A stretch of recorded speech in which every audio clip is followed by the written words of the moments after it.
And we're live, or at least it says that we are. Allegedly. Allegedly. But for the most part, it always has like weird introduction things. Maybe we need to think about starting getting a intro roll screen. That'd be cool. That would be sweet. I don't know what it'd be though. Comment below if you want that. An intro. Well, then we'd need to figure out who could do that. Alexander, he's good at that. Like our Alexander or PDX our Alexander? No. Alexander Fournier. Oh. William, whatever his name is. Right. We don't know his actual name. Anyways, we're here tonight to talk about this guy over here. To Jake's right. Okay. Who is echoing right now though? Is it Durkee? It's still Joe, I think. Is it me? Maybe. Ah! Ah! Echoing? I guess we'll find out. I think we're good now. All right, it was probably me. Okay, Thursday night, 7:02 Pacific Standard Time. Welcome to the RC Drift Talk Show. Doing the thing every week for the most part. We'll probably take a break on like July, because it's like July 3rd on Thursday or something like that. We'll get to that. So. Oh yeah, I won't be here anyways. Yeah, I won't. I've got other things to do that weekend. Oh, it's 10 p.m. over on the East Coast. Not bad. Not bad. Not bad. Let's go ahead and just do a quick roundup of calendar events, and then we'll go ahead and get into the Durkee side of things. So, if you are subscribed to the PDX Drift page, and a lot of our members here at PDX, like Jake or Logan or Judd, they've posted about it. They've posted the IRCDF schedule. So that's the next event that's actually coming up. Yep. Next weekend. June 7th. Am I streaming those? Your call. Okay. 100% up to you. If anything, we can set something up simple. That way you can do that. Yeah. Judd's got his YouTube up and going, I believe, so we'll figure it out. Okay. So that's June 7th. That's round 1.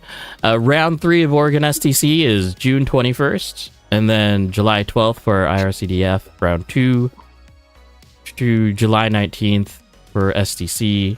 August 2nd.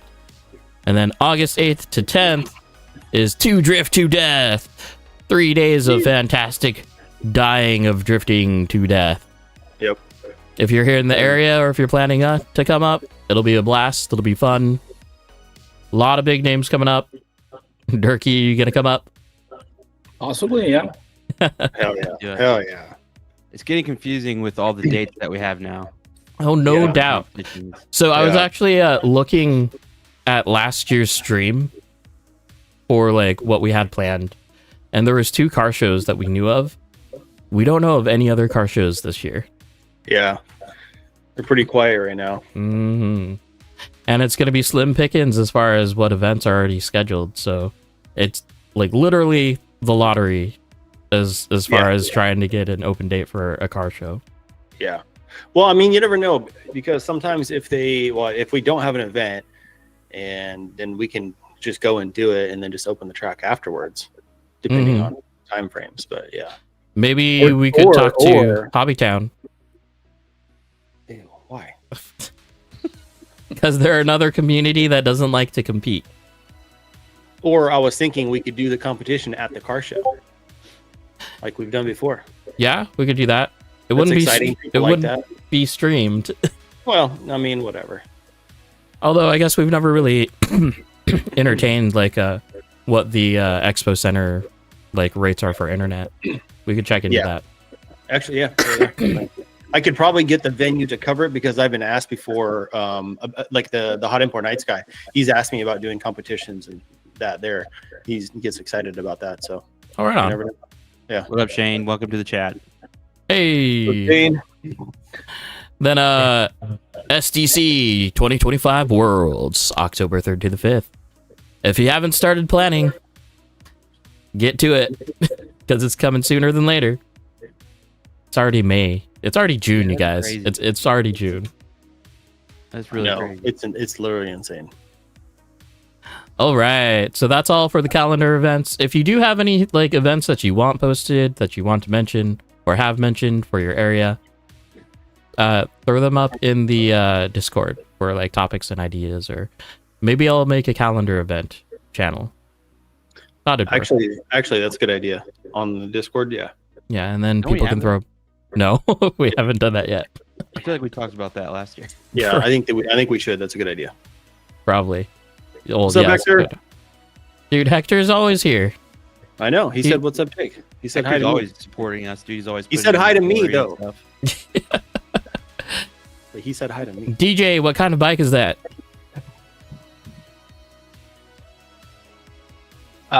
That's my Hyper Indy. It's the Logan Martin signature frame, and then a bunch of custom parts on it. Okay, so let's get to it. As you can tell that we've got Logan and DJ here, the regulars. We've got Jake. Semi-regular. He said that he wanted to be on the stream, like in the stream last week. I'm like, yeah, good luck with me remembering that. And he mentioned in our chat that he was getting ready for the stream. I was like, I know nothing of this. Yeah, you're probably so confused, dude. what are you getting ready for? And to Jake's right or your left, however you're thinking about it, we got Turkey. What up, guys? Yo. So let's just start off with a little bit of an introduction, and then I'm sure the conversation will roll wherever it wants to go to. If you have questions, go ahead and post them in Discord or in chat. I'll try to keep track of that, and we'll go. So Durkee, let's have like the short introduction of yourself, who you are, where you're at, and I'm Joseph Durkee. I'm from South San Francisco, which is pretty close to SFO, California. I'm a Team Super G driver right now, and I've been in this hobby for quite a while, actually. How long's that? I think I started in 2008, I believe. It was like when I first got my foot in the door. So you were all-wheel drive days. Yeah, so my first chassis was a HPI E10. No.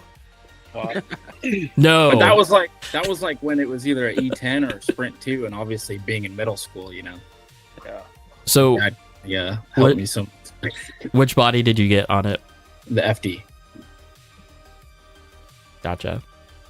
How did you were you already into IRL drifting at that point? How did you come across RC side of it? You know, I was trying to think about that, but I think the real drifting took off from Tokyo Drift. Yeah. Well, when was that movie released? Let's find out. Yeah, I think it's like 2007 or something like that. Yeah. No, before that. Was it before that? No. 2006. Okay, Oh, so so you maybe guys were close. it probably stemmed from that. So Yeah. I think a lot of people did in the US at least was like that. Or D1GP came to Irwindale in 2005. So, Yeah. I mean, if you're kind of local or knew about cars, then yeah, probably came from that. But yeah. I mean, I was a youngster then, so I just saw the movie and was like hooked. Yeah. So you saw the movie, got into drift, and then RC was just the first way that you could partake, basically. Yeah, basically. I mean, I was 2008. I was probably 6th grade, maybe. I think. Oh God, damn. So That's brutal.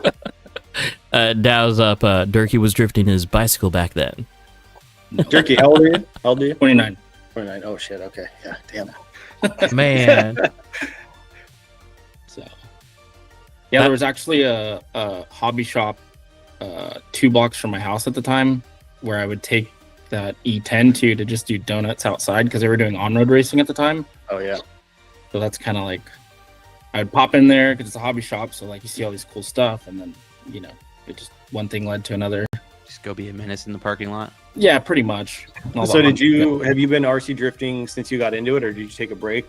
So I had a break after a little while. Obviously, it's you can only drive so much by yourself before it gets kind of boring. So I took a hiatus, and I came back maybe middle of high school, so 2012-ish. Oh, okay.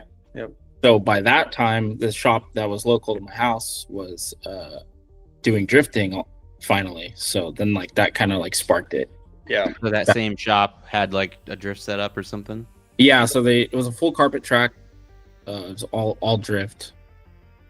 So I came back then, and I think at that point it was I think I picked up like an RS4, but me being young and dumb, I thought it was a Sprint 2. I mean, you got the better of the deals. Like RS4 is above the Sprint 2. But it was like the vintage RS4. Sure. You know? Okay. Somebody at the hobby shop was like, got him. Made the sale. Yeah. Man. Okay. So when was the shift over to rear wheel drive for you? Like when did you see that happen, or you watched it happen all around you and then you decided to join in? Yeah, a couple of the guys got rear wheel drives right towards the end of when that shop was starting to close, and you know we're all counter steer by this time, so Yeah. we're just looking at these rear wheel drive chassis and we're just like, this is never gonna work. Like, you know, like just the way they were driving just looked like funny, so we just never thought that it would take off. So at that point in time, that's when that shop closed, and then another door opened, which was when I was working at Fat Lace. So I don't know if you guys are familiar with that. Oh, yeah. Like this Fat Lace, there was an RC track there. Yeah. Me and a couple other guys. I don't know. You guys know Dan, right? Dan, who? Aguada Bushido. Mm. No. Okay. Well, he's one of the local guys. Him and I and a couple other people like kind of hooked that on, and then that's when the rear wheel drive kind of took off. So. Now, as far as tuning goes, like for that duration of time, were you still approaching it like a counter steer car, or did you finally realize like there's so much more to the puzzle for rear wheel drive? There was a lot more to the puzzle, but it was still so new that like the technology wasn't there, so you weren't using like really high tech stuff like we have now. Right. So it's kind of like you can only do so much of what you got, you know. I would imagine, I mean, I wasn't around back then, but I would imagine it was like a lot of the electronics were just kind of what was available, not necessarily drift specific stuff. Was it? Yeah, I think there was a couple motors out, like Speed Passion had like that Dokyo motor. Yep. It was like a drift specific one. So does the brand name OMG mean anything to you? I mean, nostalgic for sure. That was like pretty popular back then, but I never ran it. Yeah, they were like, I was kind of like more the hand-me-down guy then, you know. okay. Yeah. Take whatever I can get. Yeah, OMG had like one of the first like really good looking all aluminum cased servos and like low profile. They had the speed and all that. But what like technologies wise, if any of you have seen and dealt with one of the first gen MST gyros, yeah, it's a nightmare. Yeah, I think I had a MS01D. That was my counter steer chassis, and Sure. I tried to convert it to rear drive, Okay. but it didn't work. So I bought an Eagle Racing chassis. I don't know if you guys have ever seen that. Yeah. Yep.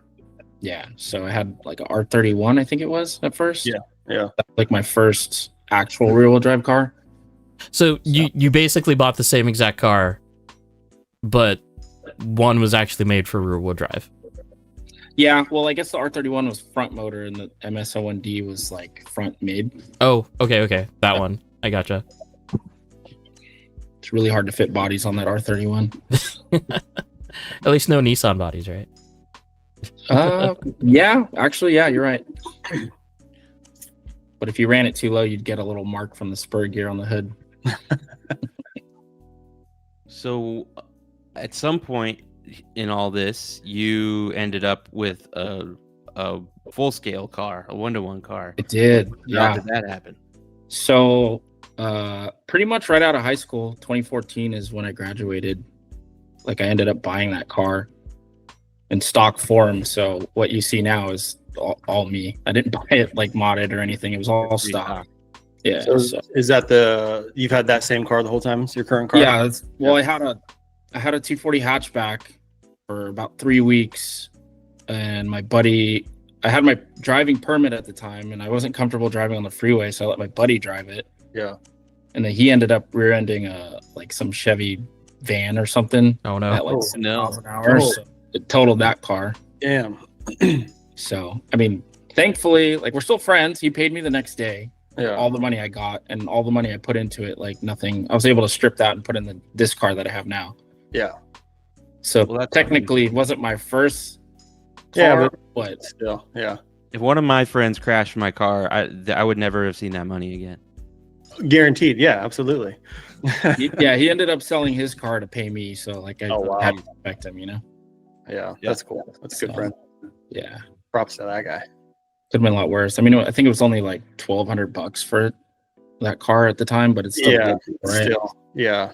Fresh out of high school, I mean, it's still a lot of money. So So was it? Were you were already like pretty? You'd been RC drifting for a while at that point, and you Yeah. were ready to go to the next level. Did you do any kind of like gaming or sim stuff? no, I mean we play like Forza 4 on Xbox, Yeah. but not like sim racing or anything. Just kind of So just what like was it? I'm like, usually we hear from people that came from doing it in real life to RC. Mhm. You don't often hear from people that did RC first. So what was it like? Did you feel any? Maybe I've asked this of somebody before, but did you feel any like RC helped you in any way? I'd say so. I don't think it helped until I started to tandem with people. Right. Because I mean, RC is completely different compared to a course. real car. Yeah. Right? It's kind of backwards if you really think about it. But when it came down to learning how to tandem, that's where it kind of helped out a lot. Just because when you're RCing, you're like, okay, let me try transitioning here. Yeah. But then you get a nice transition. Timing, So you kind of the it's all- timing of the Mm. transition is already So- kind of baked in. Yeah, so I feel like RC drifting definitely helped in that aspect. I wouldn't say so much car control per se, For sure. Yeah. maybe a little bit, but What about like setup, suspension setup, anything like that? it's backwards. Yeah. It's all backwards. Yeah. Well, actually, the cart, because I have a engine swap, so it's a lot heavier. So technically, it's a little bit stiffer in the front and soft in the rear. So I guess now it's sort of that way. But Yeah, I did. Yeah, there's, a lot of variables in it for sure. So a lot of people, when we're talking to them, like who do real drifting and then RC drifting, they always say that RC drifting's harder. Do you agree? yeah, because I've handed my controller to some of my drift friends and they can't do it. Yeah.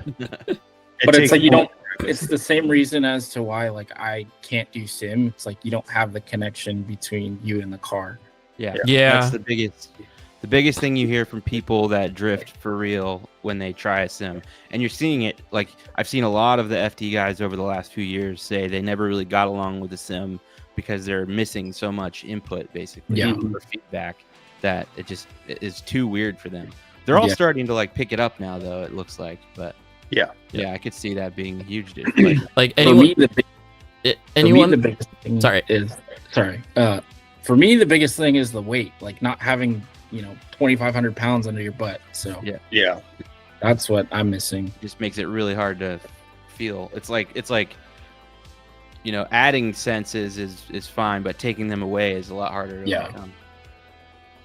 Yeah, I think I like royally sucked just at any sim driving game for like a good month before anything like clicked. Oh, And yeah. you start looking for like visual cues instead of like just being able to feel it. Mhm. Like way back in the Forza days, it was like I would only build like all-wheel drive cars because it was like the only thing I could come close to like being Yeah. able to drive Yeah. in an aggressive way. And then finally, I was like, I'd made a rear-wheel drive car and just like sucked on it forever, and then I could barely link a whole track. Yeah. But now, like any game or sim, I can just pick it up and drive. Were you doing any sort of like other RC stuff before, or just mostly drifting?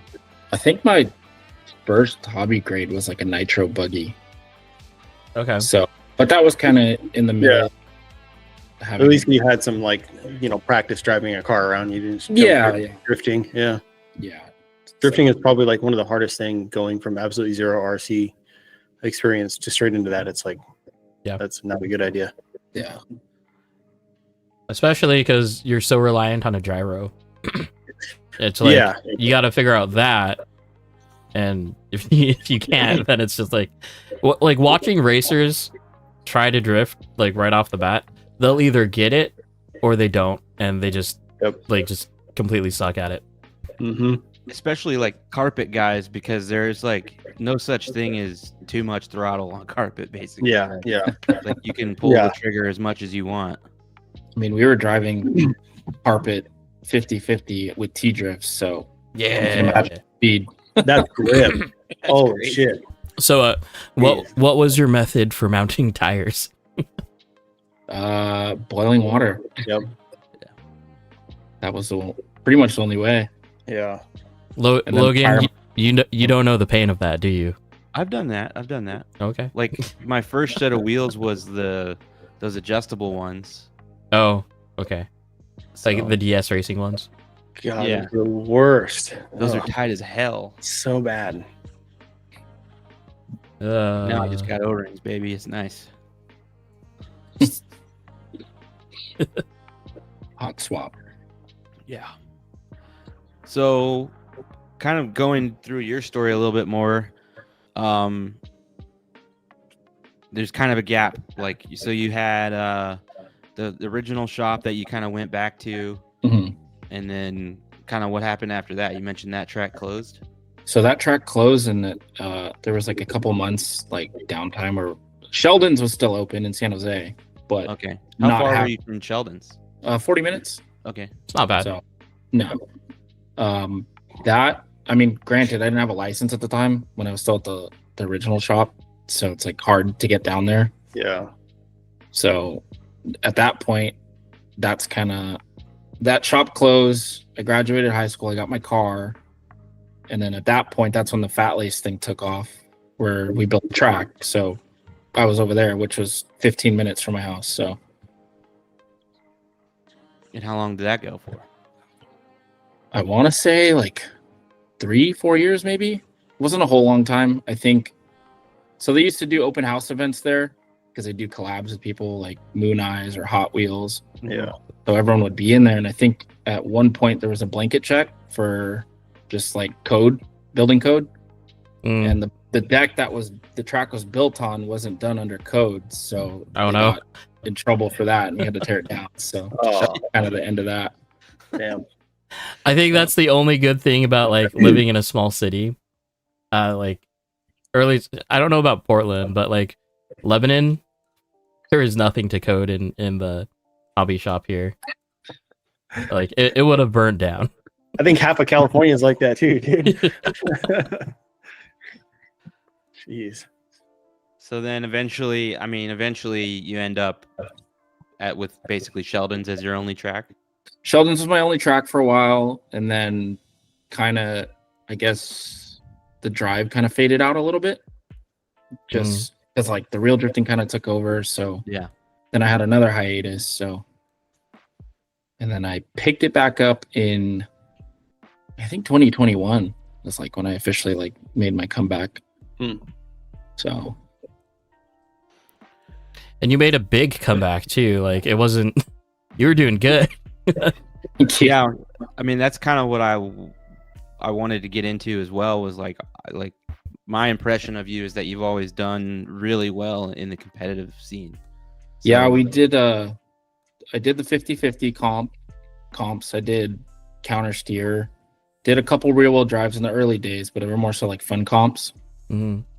I mean, I've had my fair share of competition. I remember I got called out. So I had that RS4 that had like budget electronics, didn't have servo mounts. It was zip tied and double side taped on. That's like pure racer boy stuff right there. Holy crap. Yeah, it was just kind of a hodgepodge of stuff. And I signed up for the novice comp. And then I ended up taking all 4 of those and got called out for sandbagging. So what even is that? like he thought I was like, Yeah, you're better than what you are, so you enter. Oh, I Yeah. see. 'Cause you were in the novice class. Yeah. so then I ended up doing expert class the next year. I ended up winning a chassis from that series, which was the MSO1D. So then I went to counter from 50-50 to counter steer the next season, and then went to expert class, and I ended up taking all 4 of those. So Jeez. kind of shut them up. For that counter steer class, what was there like a specified CS rate, or was there a range? It was open, but I think 85% of the group was running 100. Okay, Just 100%. So like just double the wheel speed on the rear. yeah, pretty much. So Gotcha. that was the closest to rear wheel drive before rear wheel drive. So Did you run into the axle braking issues like up front? no, not on that MST. Okay. I did. I got to go back a little bit because I did have a Type C, Mm-hmm. the box stock kit, and that car had problems with that and stripping gearboxes. I remember going to like Vertex and like Square, whatever that website was. Bonsai Hobbies was still around. Looking for high angle CVDs and like looking for like the 70 degree high angle CVDs. Yeah, And they would still shear apart. yeah. What were the sites back then? I think it was Yankee Dory Dory. There is Race and Drift Japan or something like that. Race Drift Yeah. Japan. And then I think the local shop that sold a bunch of Yokomo was Drift Speed, I think it was, down in SoCal. So that's where like you could get all your Yokomo parts. Right on. Okay. So for like comp stuff, do you have like a practice routine like the week of, or anything you do on the day of or don't do on the day of? I definitely don't touch my car. Like however I brought it, it's how I'm gonna drive it, just because I don't want to psych myself out like that. I think that's a good thing to just take off the table. Like Yeah. put it Yeah, out of your head. Like you don't even need to think about it. Just run what you got. Yep. Yeah. and at the end of the day, just tell yourself you're gonna have fun, regardless of the results, and Mm-hmm. after it, Yeah. I think a lot of people, and I'm guilty of this because I have Futaba electronics, but I think a lot of people mess with their cars more than they really need to. Yeah. I mean, if it's like too gripped up or something, then maybe I'll take I'll up the tail slide or up the gain or lower the gain or whatever. So minimal stuff, no suspension touch. Yeah. I'll go a couple points difference on my gyro, and that's about it. But, I'm not like full blown turning turnbuckles, moving shocks. No, we're not doing any of that. I'll replace a diff gear. That's about it, dude. Do you do anything? Do you get nerves bad, or do you do anything to kind of mitigate that? So usually in the start of the season, like the first couple comps, I'll get pretty nervous, but once it like you do like 2 or 3, it's like a routine, right? You kind of just throw that out of the way. Yeah. I mean, regardless, everyone's gonna be nervous. I feel like I feel like if you tell me you're not nervous, you're kind of lying. Yeah.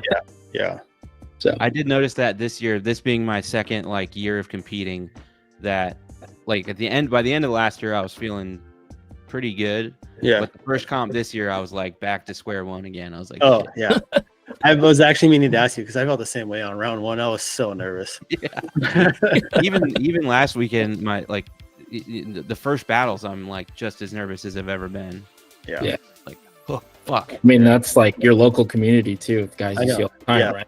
Yeah, exactly. Yeah. Like, even like STC last year, like that was 130 people. That was terrifying. And you're on a stage. Oh Yeah. my God, that was terrifying. Can't have your back turned to everyone.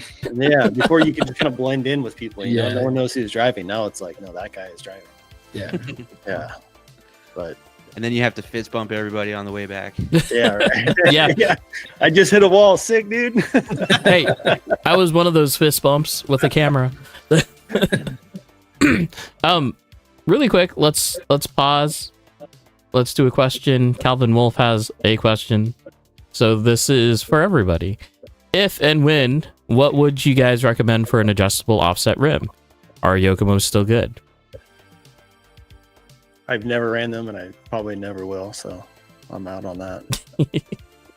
Any words, Turkey? Tetsujin is another one that you could run too. Yeah. Yeah, I mean, MST ones are all right. They're going to be a little hard, but it's better than DS racing ones, that's for sure. More specifically, the multi-piece DS racing ones is what we're talking about.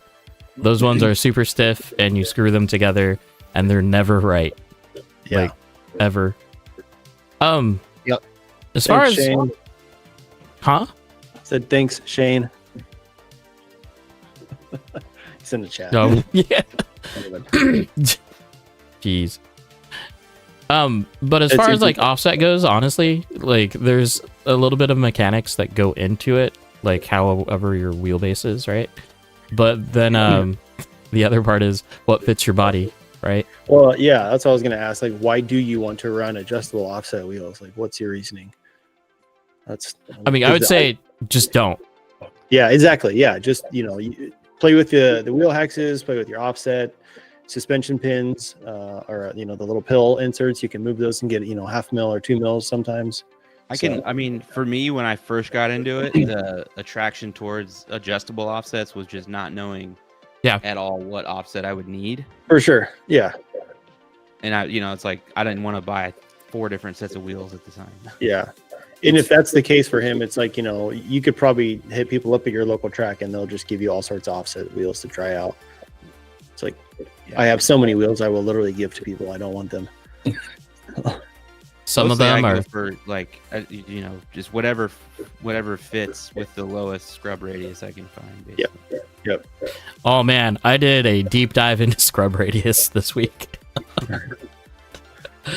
and I still don't understand all of it. Like a write up or YouTube videos or what? Yeah, a bunch of YouTube videos. Yeah. It's fun, but sometimes that stuff puts me to sleep. I'm like, oh gosh, this is too much information. Well, and to find like specific to RC related stuff, like I Yeah, was that's watching pretty like cool. Engineering Explained, like Yes. that channel. Yeah. A lot of that watching- stuff goes out the window when you're talking about plastic tires too. I don't remember the dude's name, but he's from Canada and he drove the Corvette and he went to Drift Masters last year with Adam LZ. But he has a really good like YouTube tutorial series on front end alignment, and it's pretty intense. So worth checking out. Some of it transfers over, some of it doesn't, but yeah, still cool. Dow coming in with the facts. Durkee with that 2025 STC NorCal Round 1. Alignment be wild and what? Yeah. Dow? That What is was your- What is your go-to in setting terms for, of like alignment, front end alignment, camber, caster? We like to just start roughly. So that round, funny enough, I started with nothing. I just bench built it and just drove it like that. Felt good at the track, but now it's negative 8 in the front and I think -2 in the back. I couldn't tell you what caster was though, because Yeah. I never measure that. Yeah, No. it feels Oh, no. good. Oh no. Yeah, So yeah. a little bit of toe in the rear and a little bit of toe out in the front. Kind of sort of parallel, a little bit parallel in the Acuvance. Yeah, I was gonna ask parallel or open. Yeah, nice. That's always a pretty good setup though, as far as like cambers, like -8, -2. It's a really good starting point. Yeah. Here. Now it says you had NASCAR alignment for that round. Oh Yeah. hell yeah, dude. I had like -3 on one side and I think -half on the other side. Oh geez, wow. Yeah. Okay. And then I have those new Team AD knuckles, and I guess I wasn't paying attention because they're a little confusing to read the instructions. And like one of them was flipped upside down. The one had trail, and the other one was like not trail. So that's all fixed now, though. It's all Man. good. My round 1 for me, I was playing with shock angle the day before, and I changed to one shock, and somebody asked me to do something, and I went and did it, and then I just started driving my car, and I never went back to it.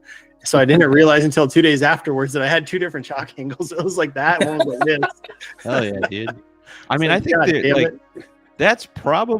there's probably some validity to running a setup like that, especially at a track like Super G. If they do the layout in such a way that it's just like Yeah. all the left turns are all big Yeah. sweepers and then the Yeah. right turns are little hairpins. Yes. Yeah. You could do some of that. Yeah. You might be onto some. The biggest one for me, I noticed that my car was like sitting funny. It was like lower on like one corner. I was like, what is going on with the body now? Like this thing's fucked. It never fits right. I figured it out.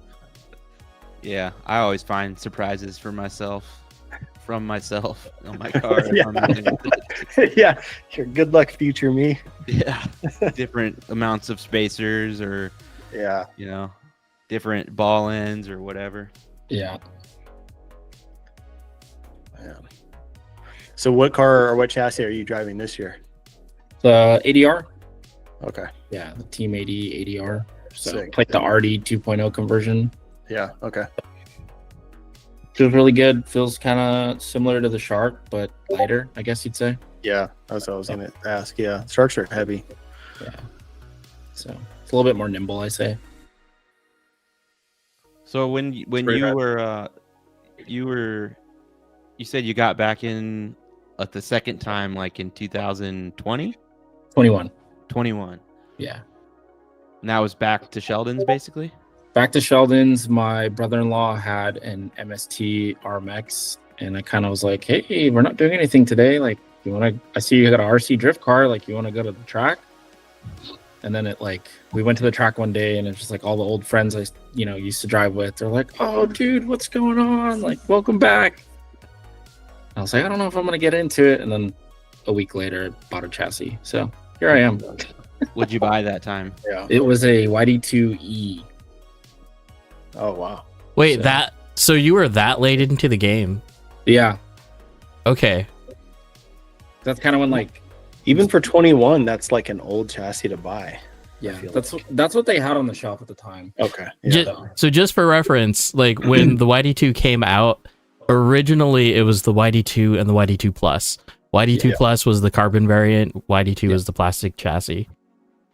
So yeah, like a few years went by before they started like the E and the S and whatever, right? Yeah. Man, okay. So when was the first time you went down to Super G? Ooh, 2015, 2016? No, 2015. Oh, okay. That was my first time. So you had already been Yeah. kind of before. You Yeah. went back I was- into it. They were at the old spot, which was like in the corner. I was gonna say that was probably the Miata shop, huh? Yeah. Oh, we that'd have went been cool down to there. see. We went down there for the Pacific Rim Matsuri at GGT. I don't know if you guys ever heard. That's a Oh. cool name. Yeah, it was like Roy from Psycho. Yeah. Yeah. GGT, and then I forgot. Some of the Yokomo people were there. So that was That's pretty pretty cool. So Jake, So then, did you see Daniel's post? Yeah. Sorry. Okay. Inside joke. Yeah. Yeah, Daniel, that's long gone, dude. so do you like when did you? It seems like at some point you must have started going down there a little more regularly, or how did you being a part of Team Super G come about? well, I'm still technically part of Limited Traction. Steve kind of approached me in end of 22 and was kind of just like, hey man, like we really like what you're doing. We like your personality. Like we want to put you on the team. We're putting together a team. So I was like, oh, hell yeah, So, because I think my first finals was 21. So, at that point I was already going down there for finals and stuff. So So was Were that you when they going down there? started SDC? It was 21? I think it was 2020. 2020. Okay. Yeah. During COVID. Were you going down there for their regular season at all? Not well. I did do it once, like kind of at the start of like my return, just for like hey, let's go down to SoCal, kind of one of those trips. I did one, but not so much until like nowadays, Like I'll go down every once in a while, but not like regularly, So that kind of started after you became a part of the team. Yeah, definitely. Because now you're going down there pretty often, right?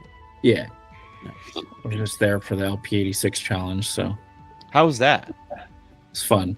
It looked like a lot of fun. It was fun. The tandems are close. The driving's like it's Super close. Yeah, they're not. Even if you have something fully upgraded, it's really not going to make a difference. Yeah. Mhm. It's a no turbo boost. That's what Yeah. slows this car down. How many cars were there? I think it was like 16 or 18. Oh, So okay. kind of a low turnout, but I mean, it was still. good amount. Look, those 1618 is perfectly good turnout, guys. For us, that's like, hell yeah. Yeah, I think Yeah, I've everyone. been curious about that because, yeah, I mean, we all kind of knew that would level the playing field quite a bit. Yeah. I actually, when I started, I had a no boost and no turbo setup for a while. Mhm. So Yep. I was kind of like wanting to do something like that because I feel like I would wipe the floor with all these guys up here. They've never done it. You know what I mean?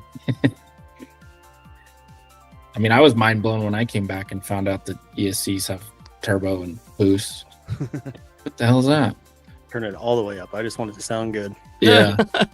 That was All my about mentality. sound. When I got one too, I was like, hell yeah, that sounds sick. Screaming.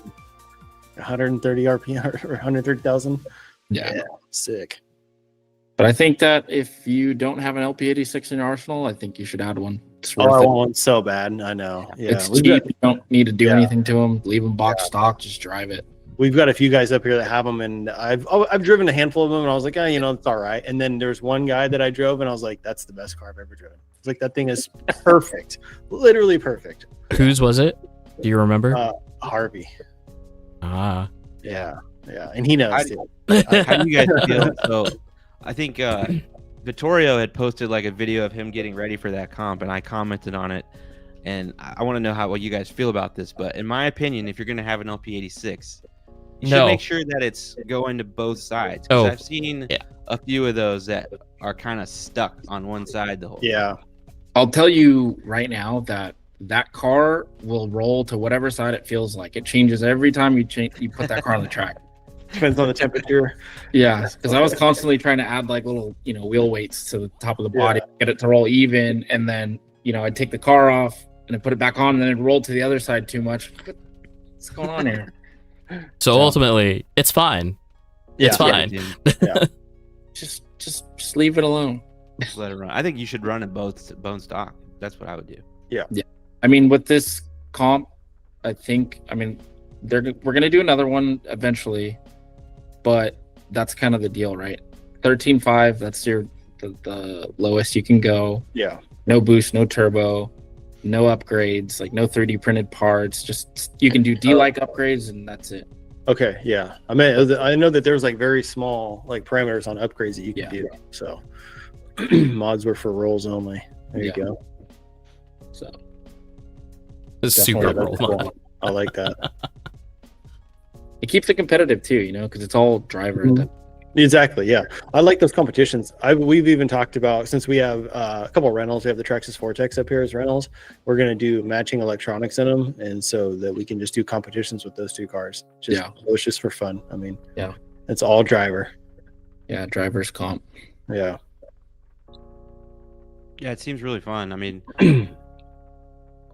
my approach to competitive stuff is just like do whatever you can as an organizer to make the driving closer, to tighten up the driving. Right? Yep. Because that's a more entertaining product to watch. Of course, or crashing in the first turn, half the field goes out in the first turn. That's not very fun to watch. Yeah. It's like one of the LZ tours where they had to like do the OMT battle in like IS300s or Altezas or whatever. What? I think that's what it was. Yeah, that's so funny. That's pretty sick. Yeah. So we've got some questions that were put into Discord early this morning. Of course, the majority of them came from Dow. Who would have figured? He was really trying to get onto this episode. Right. So to start off with, your favorite surface to drift on, to RC drift on? I'd say polished, but P-tile's like pretty much up there, like J-tile. I feel like polish it takes a lot of tuning to get your car fast on polish. Yeah. So when you take your car from polish to anywhere else, like P-tile, your car's fast, So yeah. Yep. The slower the surface is, the more your chassis tune stands out. Yeah. So yeah, you can mask a lot of issues with your chassis and your tune on like P-tile. I was super gripped at P-tile, especially. Yeah. So it was like at Sheldon's, right? It's super gritty polish. Like it's uneven, it's patchy, it's slippery in some places. So we'd tune for grip there, and then when Super G was still polished, we'd bring them there, and the cars would just be kind of rocket ships, and we'd have to slow them down a little bit. So So what services the new Sheldons have? it's like USP tile. Okay, So Yeah. Gotcha. Like Armstrong. yeah, What kind of kind prep? of playing field. So What kind of prep are you doing for that P tile? that, like in terms of like me prepping the track or just Yeah, like is it just raw? Is it polished? Is it waxed? I have no clue. Okay. Yeah, I have no clue. I think they might have just put it in, swept it, and mopped it, and Yeah. it. Is it new? Yeah, it's fairly new. They just opened up last month. They moved, so they ended up. Yeah. I saw they moved, but the tile is new. Yeah, brand new tile. I got you.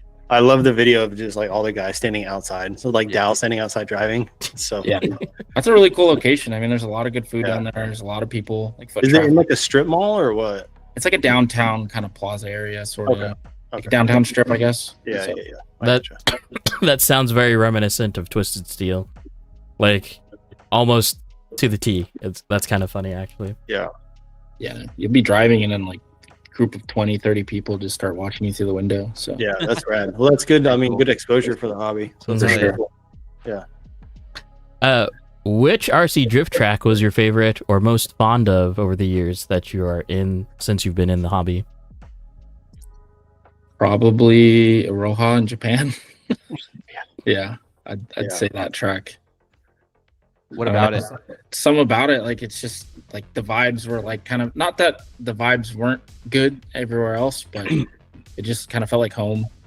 You know, the track's super bumpy, so the cars do weird things, but like the Yeah. train is super sick, and I don't know. Yeah, I would say that'd probably be my best experience, like drifting, RC drifting at least. Yeah. That's a Aroha. bucket list track for me right there, man. That looks so cool. So far out of the way though. I think that's like we kind of talked about it last week, but more bumps and dips and hills and crests and stuff is where we need to go with the tracks, because we're getting pretty good at driving what are essentially like perfectly flat Mm-hmm. pad tracks, basically. Well, it's just you're tuning your car differently, is for a flat track or a bumpy one too. So it's like, yeah, flat. Just more dynamics. Just the driving is, Yes. you have to adjust to stuff. Yeah. Yeah, that was kind of like Aroha, like when you come down the straight, the front of your car's just like going like this. Hitting all the bumps. Yeah, and then you have to like flick the car and make the corner. So Yeah. So- That's what we were worried about with our new track, is like the surface is so bumpy. It's got like waves in it. And so it's like you'll get into a sweeper or a small corner and you can literally watch your car, the back end dip down and like fall back into the wall. Like, you got to like be on it all the time. Like, yeah, it's pretty crazy. It looks good on camera. But yeah, I mean, now that every single person that's come there has been like, I love the bumps. We love This it. is Yeah. so sick. We're like, all right, well, that's good, because we were going to tear up half the track and self level and trying to smooth a lot of it out. But, Nah. nope. All right, let's leave it. You gotta raise up your splitter a little bit. Yeah. But other than that, you're good to go. Yeah, Yeah. a lot of people, it's funny, they'll just be driving down the track and their body will blow off because it hit the line in the tile and just take it out. were you there for? I don't know if it was when Super G was P-Tile or Super G. When I don't remember who it was, but they were coming down the sweeper and the front of their bumper was so low, the car dead stopped. That was, I know exactly what it was and who it was. That was Matt Timmer, and that was his chassis slapped. He like brake checked, and his car is really reactive. His chassis hit the ground and hit a line in the concrete and just dead stopped him in the middle of his battle. And it was funny because during the drivers meeting, they even asked the Seattle guys to tell them all about this. They're like, they asked about that. If anything happens right there, like, what are they going to do? And they're like, oh, it's never happened. Like, I think it'll be okay. And it literally happened to him. Yeah. Damn it, Shane. And he lost. Yeah. Pretty funny. Favorite S chassis, SR or KAT? S13 with neither. Oh, CA boy. Burn. No, 1J. I'll tell you, other boy. KT, sure. SR, no. I've blown up 3 of them, so I'm done. Do you have a 1J VVTi in your current car? I do, yeah. Nice. Is it like on a standalone or stock ECU or what? Standalone E85, bigger turbo, bigger injectors. I made like 480 Nice. to the wheels. Yeah. So That's a good setup right there then. Yeah. What transmission? TD09. Okay, cool. Yeah. R194 is trash. Don't do. Yeah. But my real car's actually down right now. I gotta put a diff in it. I exploded it in like December. Oh no. Is that at Sonoma? Thunderhill, which is like 2.5 hours north. Yeah. From NorCal or San Francisco. So This is the longest YouTube handle I've ever seen. Daniel Team Bushido RC Captain Aguanta. What's up? that's the Daniel I was talking about that we did Fat Lace together. Okay. Oh, cool. Very cool. He actually was the one who kind of sparked my interest back at the old hobby shop, the one that was near my house. He let me drive his car. You know, Gotcha. little kid come in, let me kill like 3 batteries. Well, thanks, Daniel. Yeah, dude. Look where he's at now. Yeah, we appreciate it. Yeah. Did a good thing there. Okay. Favorite fast food or food spot to hit win at Super G? That Chinese food I sent. Yeah. Oh, okay. Don't know if you saw that in the Discord, but go there. Wait, no, I'll have to check it out. Hold on. Let me just.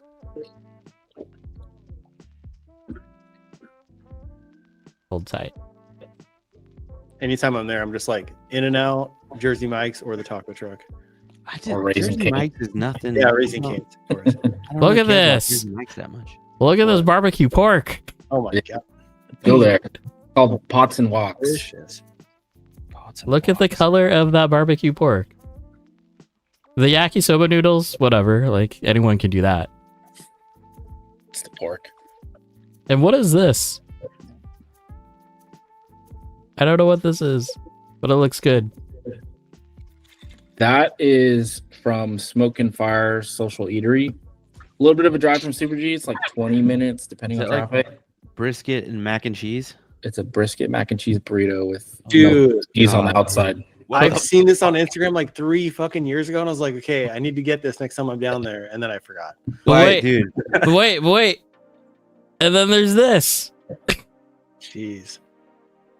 Dude, what the? We failed. Yeah, we did, dude. If we don't go to that place this year, Amazing. Is that, Yeah. That's like mac and cheese, pulled pork brisket sandwich. What is Let's this? go down a day early just so we can go eat. Yeah. yeah, Another you day should. early. You should Another day stay early and not RC drift because you don't want to take a nap in that place. Yeah, yeah, you get the meat sweats. Yeah. we'll go down on Monday when Super G's closed, so we can't drive, so we can just go eat. Yeah. So they do like brisket stuff like Might- that. They do smash burgers, like hot chicken, that kind of stuff. Yeah, that looks really good. That's insane, dude. Yeah. Might need to go an extra day early just in case a sickness might happen or Oh, something. actually, yeah. 'Cause our team is not so great with the Yeah, we're traveling. striking out, dude. At least one of us always gets sick when we travel. Some sort of food bug. Will the Pacific Northwest van have a food menu this year? Yeah, dude, Modelo's. Good choice. I found out yesterday because I was curious, but Modelo is like the highest selling beer in the United States now. Really? Yeah. Take that, Coors Light. I heard that too, but it was like some Facebook reel or something like that. It's whatever. Modelo's by the van. That's right. I mean, it's not that hard to believe. Vittorio, what are you requesting? You want some like Oreos or what are you? Speaking we'll try of to Oreos, have some stickers ready, please. Yeah, we'll try and accommodate for you, Vittorio. Get some Lunchables in there. Do you have a peanut allergy? Yeah. Okay, if you could pick one, GYD 550, AVCS, or normal. Oh, that's a good question. I just recently switched to normal, so I'm still kind of learning that. I've always been AVCS. What? Damn. Yeah. That's kind of crazy. But then like, I don't know, the ADR drives better in normal mode, but then some of my other cars drive better in AVCS. Mm-hmm. I like AVCS for really big tracks, like Super G is kind of nice for that. It's harder to learn because the gyro's kind of working opposite against you. Mhm. Yeah. Yeah, I don't know. It's a hard question, but like, I guess I'd take what I'm comfortable with for now. Yeah. AVCS. whatever drives, right? Like Yeah. drives best. Yeah. From I mean, every time it was an ABCS, I'd let someone else drive the car, and it was just like completely what is this? biff it. Yeah. No. From IAF Joshua, when did you start? Well, we know when you started drifting 1-to-1. Do you see yourself pursuing it further in the next 5 years? I mean, I'd like to continue driving, of course, but I don't see myself doing like competitions or going pro. I just don't think there's money in it. Yeah. Not that it's about the money, but it's like the fact that I'd be spending A lot. so of, much money just trying to make it to these events versus like, Yeah. you know, what I get back out of it. Yeah. You're never going to break even on that. Yeah. So, I mean, I'd like to, but also like I know it's not realistic, you know. Outside looking in, I think the path you've been going is like perfect. I think that just Yeah. kind of style and just, the style of driving is just way better than like competition driving, I think. So, Yeah. I mean, I'm down for like the local, you know, grassroots Yeah. stuff. yeah. I'm just more so like, let's go to the track, let's have some beers, let's Yeah. crash into each other and laugh about it. Yeah. So Have you ever done a full scale comp? I did one at Medford.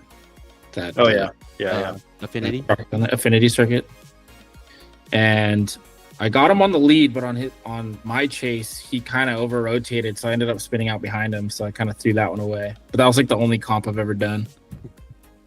Just because there's not really a lot, I feel like up in NorCal, Yeah. there's not really like a big comp scene like you'd see in like, you know, Florida or wherever, you know. Speaking of Florida, our friend from Florida, would you transition from drift to traditional track days like time attack or time attack? I really want to sign up for a time attack day with the drift car. That'd be sick. My some of the dudes that I drive with, there was a 2-day event. One day was grip, one day was drift. They showed up to the grip day on accident with their drift cars wanting to drive, and they're like, well, you can't, it's not the drift day, it's tomorrow. But they ended up letting them drive because they drove 3 hours to get there, so they got to spank on some Porsches with these little shitbox Nissans. You always see videos of like Matt Field doing grip events at Thunderhill and Yeah. drifting. Yeah. Yeah. Oops, I spun out a little bit. Oh, no. Whoops. Loose, boys. She's loose. So I don't know about like full time like building a time attack or a grip car, but it would be kind of cool to see what the drift car will do. Yeah. Are you going to go to the Super D and the other event that the New Zealand boys are coming to in November? Yeah, so I'm signed up for day one, Super D day one, which is Sick. the 22nd of June, and then Matsuri's in November. So Yeah. I got because you had to apply for a license, so I got my Super D license. So hopefully Nice. that kind of transfers over to that. Be nice. I drove the first Matsuri when Naoki came in 2016. Mm-hmm. So I'd like to at least that was the last time I drove that track. Yeah, that'd be a cool event. I've been kind of thinking about going. We'll see. Yeah. I've been following the C's Garage and 86 Fighter guys for years. Yeah. Be cool to meet them. Yeah. So that's for sure. Baco from Discord. Yo. Pineapple on pizza? Yes or no? Oh no. I mean, I don't hate it. Wouldn't be my first choice. I feel like there's way grosser things on pizza than pineapples. I don't know. You ever had anchovies on a pizza? That's nasty. God. Sounds terrible. They got pizza for us at work one time. Someone ordered like anchovies and like jalapenos, and like they didn't. I took a bite and I was like, "This is That's disgusting." just Oh, man, disrespectful. what? If you're doing communal pizza, you can't order Yeah. that crap. Yeah, Yeah. They microwave it the next day too. Oh Jeez. no, don't do that. Gross. Yeah. Yeah. Okay, moving on. Yeah. From Guy, does RC drift have any effect on? Oh wait, we kind of answered this one. Yeah, we've kind of answered that. Well, does RC drift have any effect on your 1-to-1 driving? Has either been helpful to you, one or another? And we've covered that. Yeah. Yeah. It helps with tandem. Mm-hmm. Tuning question from Hardison RC. On my DC10, I use the stock fluid in the kit for the diff. Not locked, it feels a little stiff and doesn't have that free rolling feel when letting off the throttle? Which is better, locked or not locked? So there's two different questions here, right? One, make sure that your transmission's free rolling. There's a lot of tricks that you can do, like just wiggling around, like unscrewing it a little bit because it's a plastic case, and that may or may not loosen it up for you. But yeah, get rid of all of that like friction. Less friction's better. And when letting off the throttle, or what, locked or unlocked diffs, you guys? Like a little bit of free roll, Yeah. a little bit unlocked. Yeah, like a loose diff. I like a ball diff Yeah. personally too. So I've been all over the place, like super loose, barely gripping ball diff, to like all the way locked up CLSD to spool. yeah, It depends on your chassis. yeah, it does. It's a huge one. Yeah. What Like- diff are you running, Joe? Meat. Yeah. CLSD. Okay. How do you build it? This in the ADR right now, it's 8-gear soft, and then all my cars vary. It just depends. Like my top Yeah. line car is 8-gear hard spring. The Shark's 4-gear soft spring. So it's like just really depends on the car. Exactly. Yeah. There's no one answer for everything. So, Do you try to tune your cars to be similar, or do you just acknowledge that they're all different chassis and they all have very individual characteristics?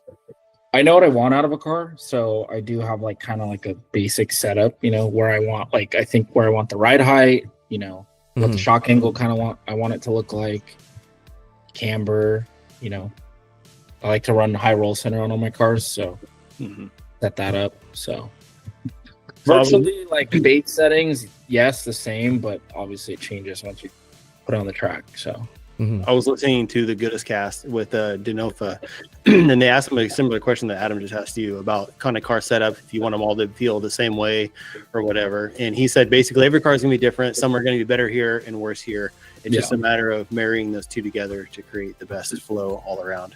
Yeah. Yeah. Good answer. Good answer. It wasn't me. That was Denofa. But I was like, yeah, actually, it's a pretty good answer. Hey, Joe, what is Word Up? Word Up was a Fat Lace event that was a drift event. So since I was working there, we used to do them at Sonoma Raceway every Wednesday night. So I think that kind of like took off with a lot of my seat time for real driving. Sure. I mean, I was driving every other week. So That's crazy. yeah, because it was free to drive since I was working there. But then it's like $120 for a pair of tires. Go to the shop, get them mounted, put them on the car, drive to the track, drift all night, and then drive home. That's so So- sick. Yeah. So that was a good time. Because they don't do it anymore, but every Wednesday would be drift and drag night. Drift and drag. Yeah. They used to do something similar here at PIR as well. Every Tuesday it was drifting, and then drag racing was like Friday. But somebody crashed, hit a wall, and a bunch of spectators ran out on the track, and then they're like, yeah, no more. Yeah. You guys are out of here. I know the drag racing, they had like a CHP night where like you could race CHP, which is pretty wild. Probably pull you over when you leave the track. Yeah, Right. exactly. This motherfucker. So, Who's fast now? Yeah.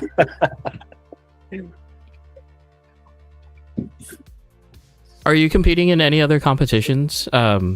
Or I guess, what are the main competition series that you're competing in this year? right now it's just SDC. I did move out in January, so it's kind of like RC drifting isn't really the focus as much right now. Mhm. Like I'm at this point now where I can I can start picking it up and do more, but Mhm. hard, right? You new house, you're buying stuff, moving stuff. So Yeah. been a couple off months for me, but it's for the better. I mean, I have an RC room now. Before I was working in the garage. Yeah. So But you recently got, I believe you got TQ at one of the NorCal rounds, right? I did TQ round 1 and 3. I Nice. skipped 2 because I wasn't off that day, so I ended up just working. Hmm. So PQ twice, but kind of messed myself up in comp. Yeah. Actually, against Dow, I smacked my wing on my lead and on my chase in the same exact spot. Is that why Alfredo takes his wing off in competitions? Oh, I don't know. Maybe. Yeah. I mean, I recently just took that OD wing off because like no more. Yeah. Never again. I've just been noticing that this year since he's been running that body. And every time in comps, he always doesn't have the wing on. I'm like, what the heck, dude? Just commit to it. Yeah. So There's a reason for everything, right? Yeah. Yeah. I would always have it off, at least for comp. But that's two different, like, competing. I've always been curious about competing at pit stop because that's kind of a totally different vibe Oh, yeah. than competing at like Super G. Yeah. yeah, it's definitely it's really small track, but I mean, it ran smooth both times I've gone. It's like no complaints. So track's small.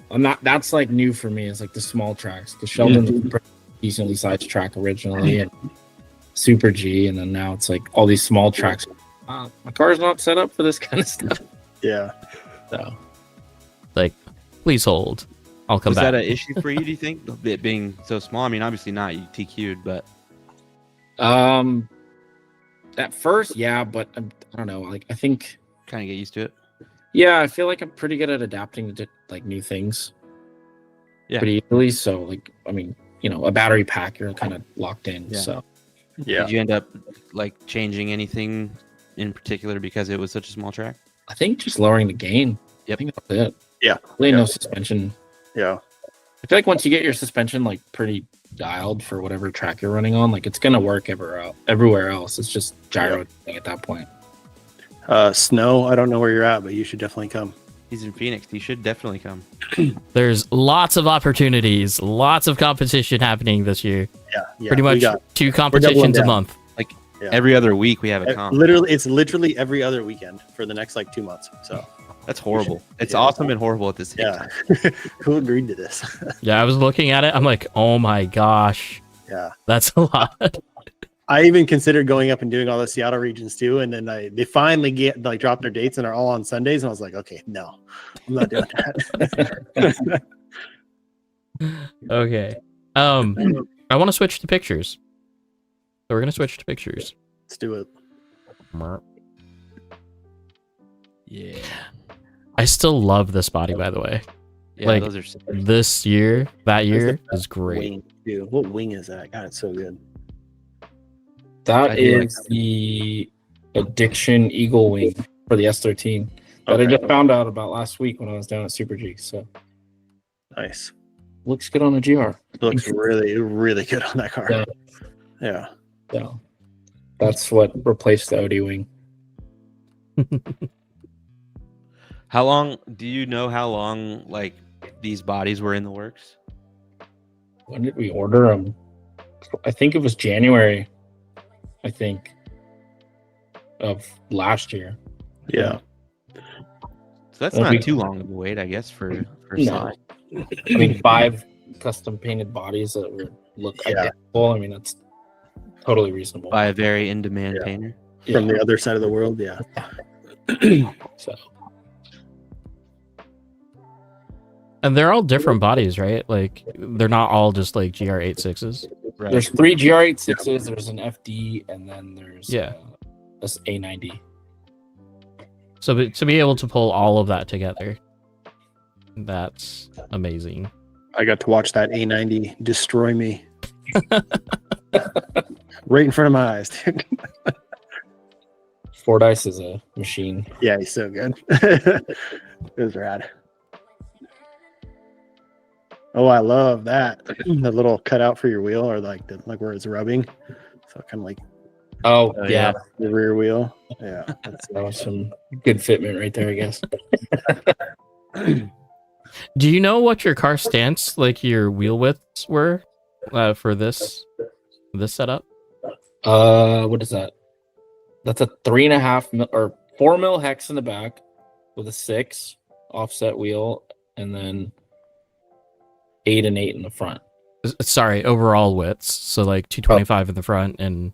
Oh, I have no clue. Okay. Yeah, I feel like I don't really get like super in depth with like measuring stuff like that. I don't know. I just never really thought about it. Yeah. I don't think this is a safe question to ask. How Yeah, many we're coins? It's not cheap. Let's just go with that. Like, it More than doesn't- you can afford, pal. Yeah. Look at that, dude. That's so sick. And that's all paint too. Everything is paint. Yeah, Yeah. except for the back window, it's all stickers. Yeah. Yeah. Like, but still, like this- that is This little decal is like my favorite. yeah. The, like, The whistle. Yeah, little- so we yeah. all had our own colors to pick. How did you I guys love decide that? Was there Uh, a flashing of anybody wanting the same colors? there was no clashing. Everyone had their own specific color. I just picked yellow because I figured it'd pop. Yeah. This is what I hate most about yeah. like That's It doesn't hilarious. clear. oh no, It's like- I It's believe like so like, close, but not. You're like, no, Yeah. fitment's more important. Cut it out. I don't know. It's kind of cool. It's hilarious. It's a little bit of airflow to the sensor board. It's fine. right. Yeah, yeah. It's Where functional. it matters. All right, so let's talk about this here. Full team ADR. Clean wiring. Do you use the little plug that behind the transmission? I do. Yeah. Dick. Oh, that's right. This chassis has like built-in. Yeah, the little wire guys. Yeah. It's very You nice. like my zip tie holding the wires on bullets. Oh yeah. Good Hey, stuff. That We've seen it's a lot of tried. people doing that. Yeah, Yeah. tried and true. There's nothing wrong with that. I've lost a comp because the bullet came out. Yeah. Gosh. But I like the rear arms, the Yokomo arms, right? Yeah. Got the weights, screw-on weights. Yeah, those are cool. Do you know how long those arms are? Like, are they 45s or 48s? I think 45s. I believe. Okay. Yeah. That's what I would guess too. And then all the weight. Mitch is calling out the soldering. Yeah. I can hear his voice in my head right yeah, now. It's like, I know. Literally. it's like Working solder hard, jobs. brother. Boom, roasted. Thanks, Mitch. 45s. Okay. I hate how expensive these weights are. Like, for how simple they are, they're not cheap. No. Yeah. What are they like? Like 40, 50 bucks. Yeah. Insane. Is this like a shock tower on the body posts, the rear body posts? That's the AD body mount, but I thought it was a shock tower when I It does first look got like a it. shock tower. Yeah. Shock tower. Yeah. Really? I mean, I thought we were all used to this by like MC1 times. That one specifically does look like a shock tower. Yeah, that's a Oh, little excessive. Okay. Okay. So you're running a 10px. Correct. 5. Are you running the XX or the RAD? Zarvis XX, yeah. Okay. Are you bored up or whatever it's called now? No. Yeah.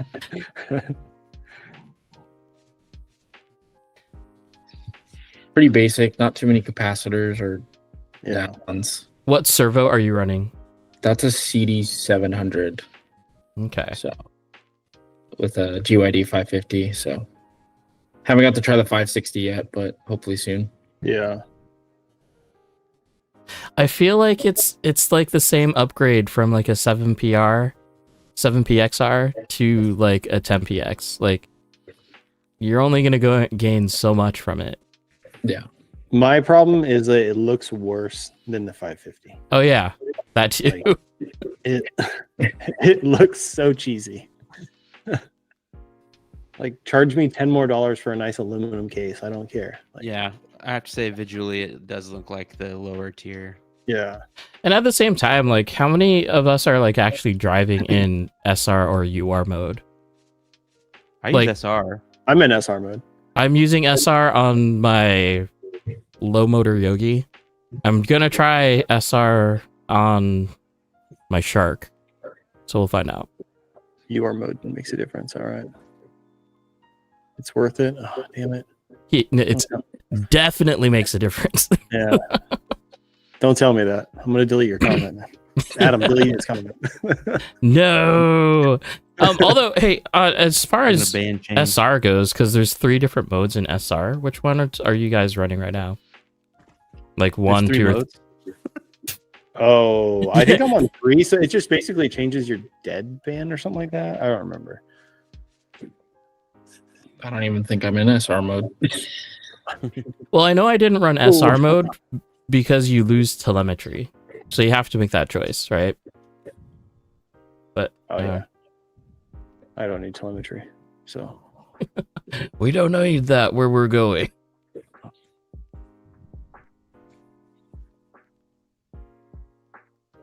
it's a good looking chassis though. Do you know the weight bias on this chassis? I want to say 70, 30. Yeah, I think that's what it weighed at the last SDC. How are your shocks built? 30, 300 weight in the front, 20 in the rear. Just basic 6-hole pistons. Nothing really fancy about them. Are they the tapered ones? Yeah. Okay. The 1.1s or the 1.2s? Probably 1.2. Okay. Can't remember. So you have a pretty bouncy chassis then? Yeah, a little bit, but like having like the 300 weight and 20 weight kind of tamed it down a little bit. Mm-hmm. But I kind of like when chassis do that. I feel like it's an added level of connection between the car, you know? Yeah. So That thing's bouncing and moving, man. It looks so cool. yeah.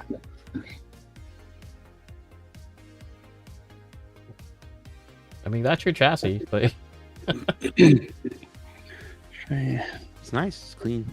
We'll I change like it. a lot of the 80 stuff. Looks really cool. oh, actually, what toe blocks are you running, front and rear? Front and rears are shark, like the shark toe blocks. So like, Damn, Mitch, chill. Jesus Christ. that's a lot of remote proxy stuff going on there. Not too noticeable. And that's, yeah, like, I agree. I think that SR mode makes it smoother. Not enough to We're really back. change, like, a lot. I don't know. Logan, you said that your car became instantly smoother. Like, you didn't have the wobbles anymore. Like, a Yeah. while back. Well, it helped. Yeah, it helped. It improved, especially when you're not running any caster. Then you have to fight that a lot more. But you don't run caster. Yeah, that's what I'm saying.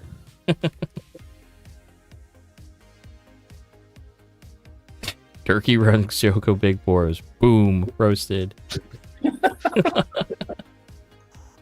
They work. Yeah, I'm on team. Yeah, they're fine. They work.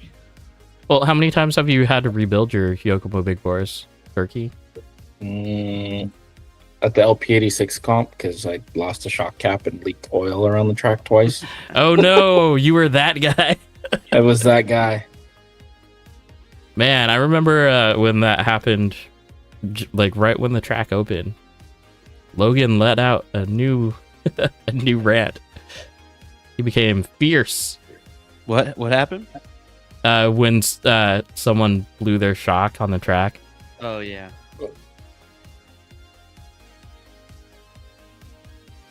Okay, just a reminder, you guys, if you have pictures to put up in Roast My Rig, go ahead and do it now. I'll go ahead and repost that link there. I don't know if it's my end, but your screen, Adam, it's like frozen. Like at least on the laptop side. My screen is frozen? Yeah. I mean, It might everything... be on your end. Yeah. Yeah, he's looking good to me. Huh. I can see it from YouTube, but Oh well. it's a little delayed, so bear with me. Yeah, fair enough. No, As long as you can hear us still. Oh yeah. okay, 51 tuned in viewers. Thanks, guys. You're awesome. I guess, Durkee, are there any questions or anything that's really burning that you want to get out into the world? Not that I can really think of. I don't know. What's your Well, I guess I could ask philosophy? you guys, like, what makes you or like what keeps you guys going in this hobby? Like, what do you long for? Like, what excites you to get ready for the next track day or session? Honestly, at this point for me, it's mostly just hanging out with my friends. Mhm. That's pretty much it. For me, I mean, right now, I like competing. Like, I'm super competitive and I always want to win. I don't always have a good time when I don't, but it's still, something that I want to do. But mostly I just like hanging out with my buddies.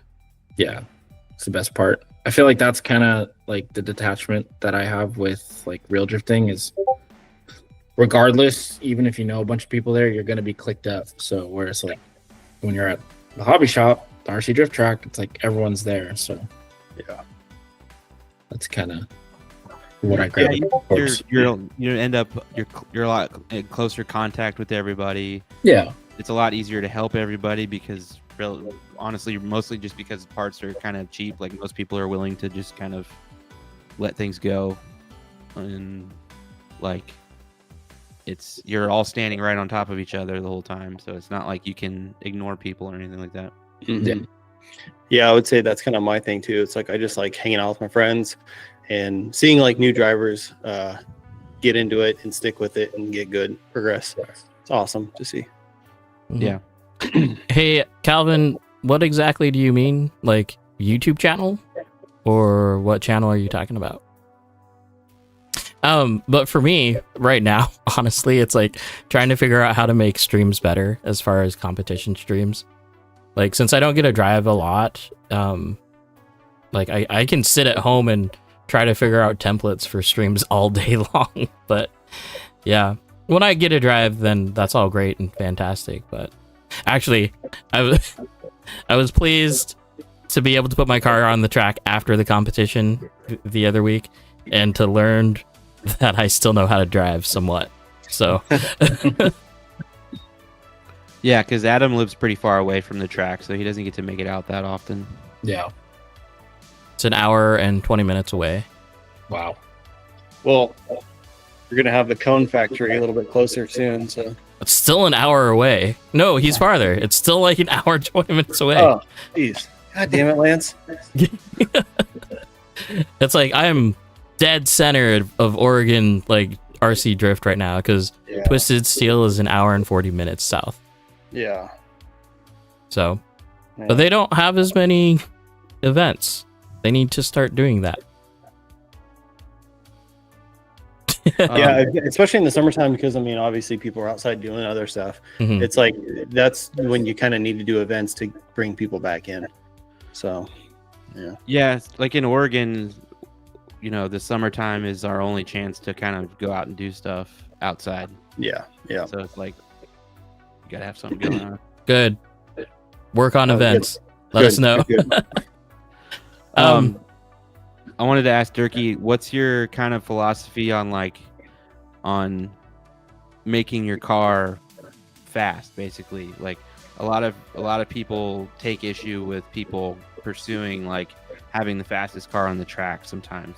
Are you someone who kind of goes for that or No. I mean, obviously, it's like we want to get the most out of our setups, right? Mhm. But I feel like a lot of people that come into this hobby that see like how fast the guys have been doing it forever they're chasing that, but then they lose the fact that you should be working on a smooth line, because good line equals speed naturally, right? Yeah. You know, if the guy's cutting the line or inside line when the box is on the outside, it's like, yeah, you're fast, but it's ugly. It's not gonna do anything for you, you know? So Yeah. Yeah. I think people need to step back and kind of stop worrying about speed, because it'll come just territory, you know? Yep. I think that's a huge trap for beginners is to. I mean, I understand it because I went through it, but like, it's a trap of where you really want to. You're starting to figure it out. You can drive the whole track, but you're still getting your doors blown off, and it's like Yeah. you're really wanting to go faster somehow. Yeah. So then it's like not realizing that, the true reasons why the people that are faster than you is because they're smoother and Yeah.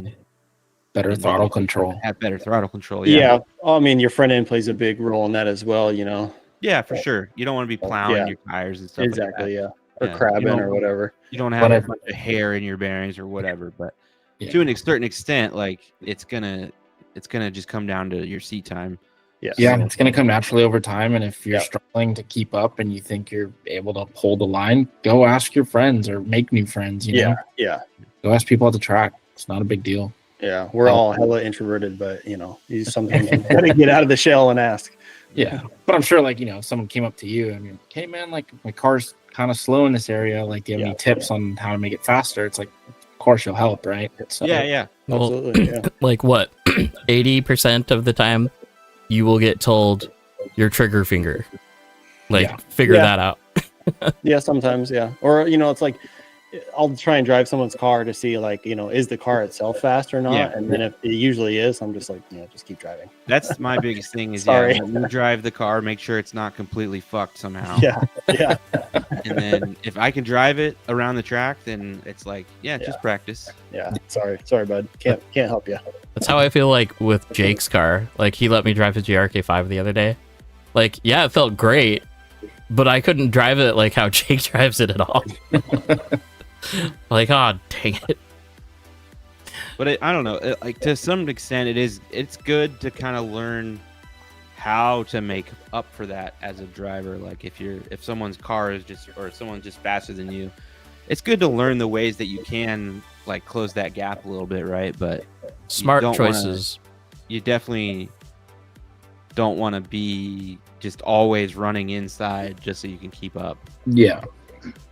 There's so much mental game to this whole drifting thing that we do. Like, even in competition, like the choices that you make, like where you even seed in a competition can play a really big role as far as like where you end up in the end. Yeah. The way the traditional competitive format works for any bracket style competition is not really it's not really geared towards having the lower skill drivers do well. It's just not, because I don't know, that's just how it's set up. Going back to Calvin's question as far as like the biggest challenge in starting a YouTube channel, mine is just doing it. And finding the guests to come on it. Luckily I have Logan. Like Logan's been the main source of all the guests lately. We fill up a calendar and all that fun stuff. This question will actually be really, really good next week when we have Josh with Harley Designs on. He has a lot more followers. Also, Vittorio has a lot more followers too, so he's another good guy to ask. I think the biggest thing that all the YouTubers that we have in our audience would tell you is just to do it, because you can't really learn how to do it right or be told how to do it right. Like, you have to kind of figure out what your content is and what your voice is and what your style is. The only way you can do that is by doing it. Yep. Yeah, who knew that just like a group of guys talking about RC toy cars would be a thing? Yeah. The worst case scenario of uploading a video to YouTube is that nobody watches it, which is the exact same situation you're already in. So Yeah, honestly, the way that this channel started was just me and John being bored one day. I was like, hey, let's just throw something up there. And that's how this started. I think the biggest thing is just getting over the sound of your own voice. Oh, yes. And you'll be good. It sounds weird to you, but it doesn't sound weird to anybody else. So it's all good. I hate the sound of my voice. Yeah, we all do. Not you. Thanks. Not yours. damn, Jake, I didn't know it was like that. The savage. Roasted, dude. Boom, roasted. Your voice sucks. Roasted. Oh. But yeah, Sean Lewis Media is another great channel to ask about that too. Yeah. I know that when I asked him on stream one time, it was just the fact that he was consistently posting. like Mhm. because he was doing it every week and had a lot of content. He still has a lot of content that he puts out. Yeah. Like he his most recent video is just a little close up on Vittorio's GRK5. I just watched that last night. It was a good video. Okay, it's 8:30. Should we shift gears a little bit, or Yeah, let's- are there any important conversation topics that we need to touch base? I had one more question I wanted to ask. Let's do that. You've done, how many rounds have you done of SDC in SoCal this year? 0. I thought you went down there once. Okay. Yeah. I just went down for the LP comp. Oh, that's right. Yeah. So no rounds in SoCal this year. What's your take on kind of the newer rule set with like contact being allowed and I don't want to get into burn tunes really, but yeah, mostly just the contact aspect and how the direction of their rule changes is going and the way they judge and set up tracks and stuff. I think that as far as for like the contact stuff, I think it kind of takes away some of the nerve a little bit because you're not an automatic 0, you know. Yeah. It might be detrimental to your score, but mentally you're going to be fine. Like driving, you're not going to be as nervous, touch a wall or graze it. So yeah, I think it's a good direction. Less zeros for sure. So Yeah. I think it allows people to just kind of take that little extra risk too. yeah, and it makes the driving more exciting because you're not so just like cookie cutter and just And you know. I think their track layouts, at least in SoCal, have reflected that kind of push to like make it Yeah. a little less nerve wracking because like they're not marking out a specific zone in the big sweeper, Yeah. for example. Yeah. Like you're kind of just entering the sweeper and holding your line, and you're still rewarded for risking it on the wall, but it's not like you have to be running the wall. Do you guys like that stuff? I don't mind it. I mean, I think it's fine. I think it kind of eases up a little bit, but also like in your head, knowing that what they're looking for is still that super aggressive 100-point run on the wall. Yeah. You know, deep in the boxes. So nothing really changed in that aspect, but it gives you that little bit of a mental break, you know? Mm-hmm. Yeah. I think the goal, or at least what I've seen, is just that there's Shane. I was waiting. Yeah. Well, I think the goal just being that there's more battles to judge, basically. Have less battles that are decided by a 0 or a contact or something like that. Have more battles that are decided based on, you know, purely the driving. And I think that's the right way to go for sure. Yeah. It adds, like I've already said, it adds so much more excitement to battles, to everything. I mean, when you see people just rubbing right there, you know, it's just like, hell yeah, like that's exciting. For sure. Yeah.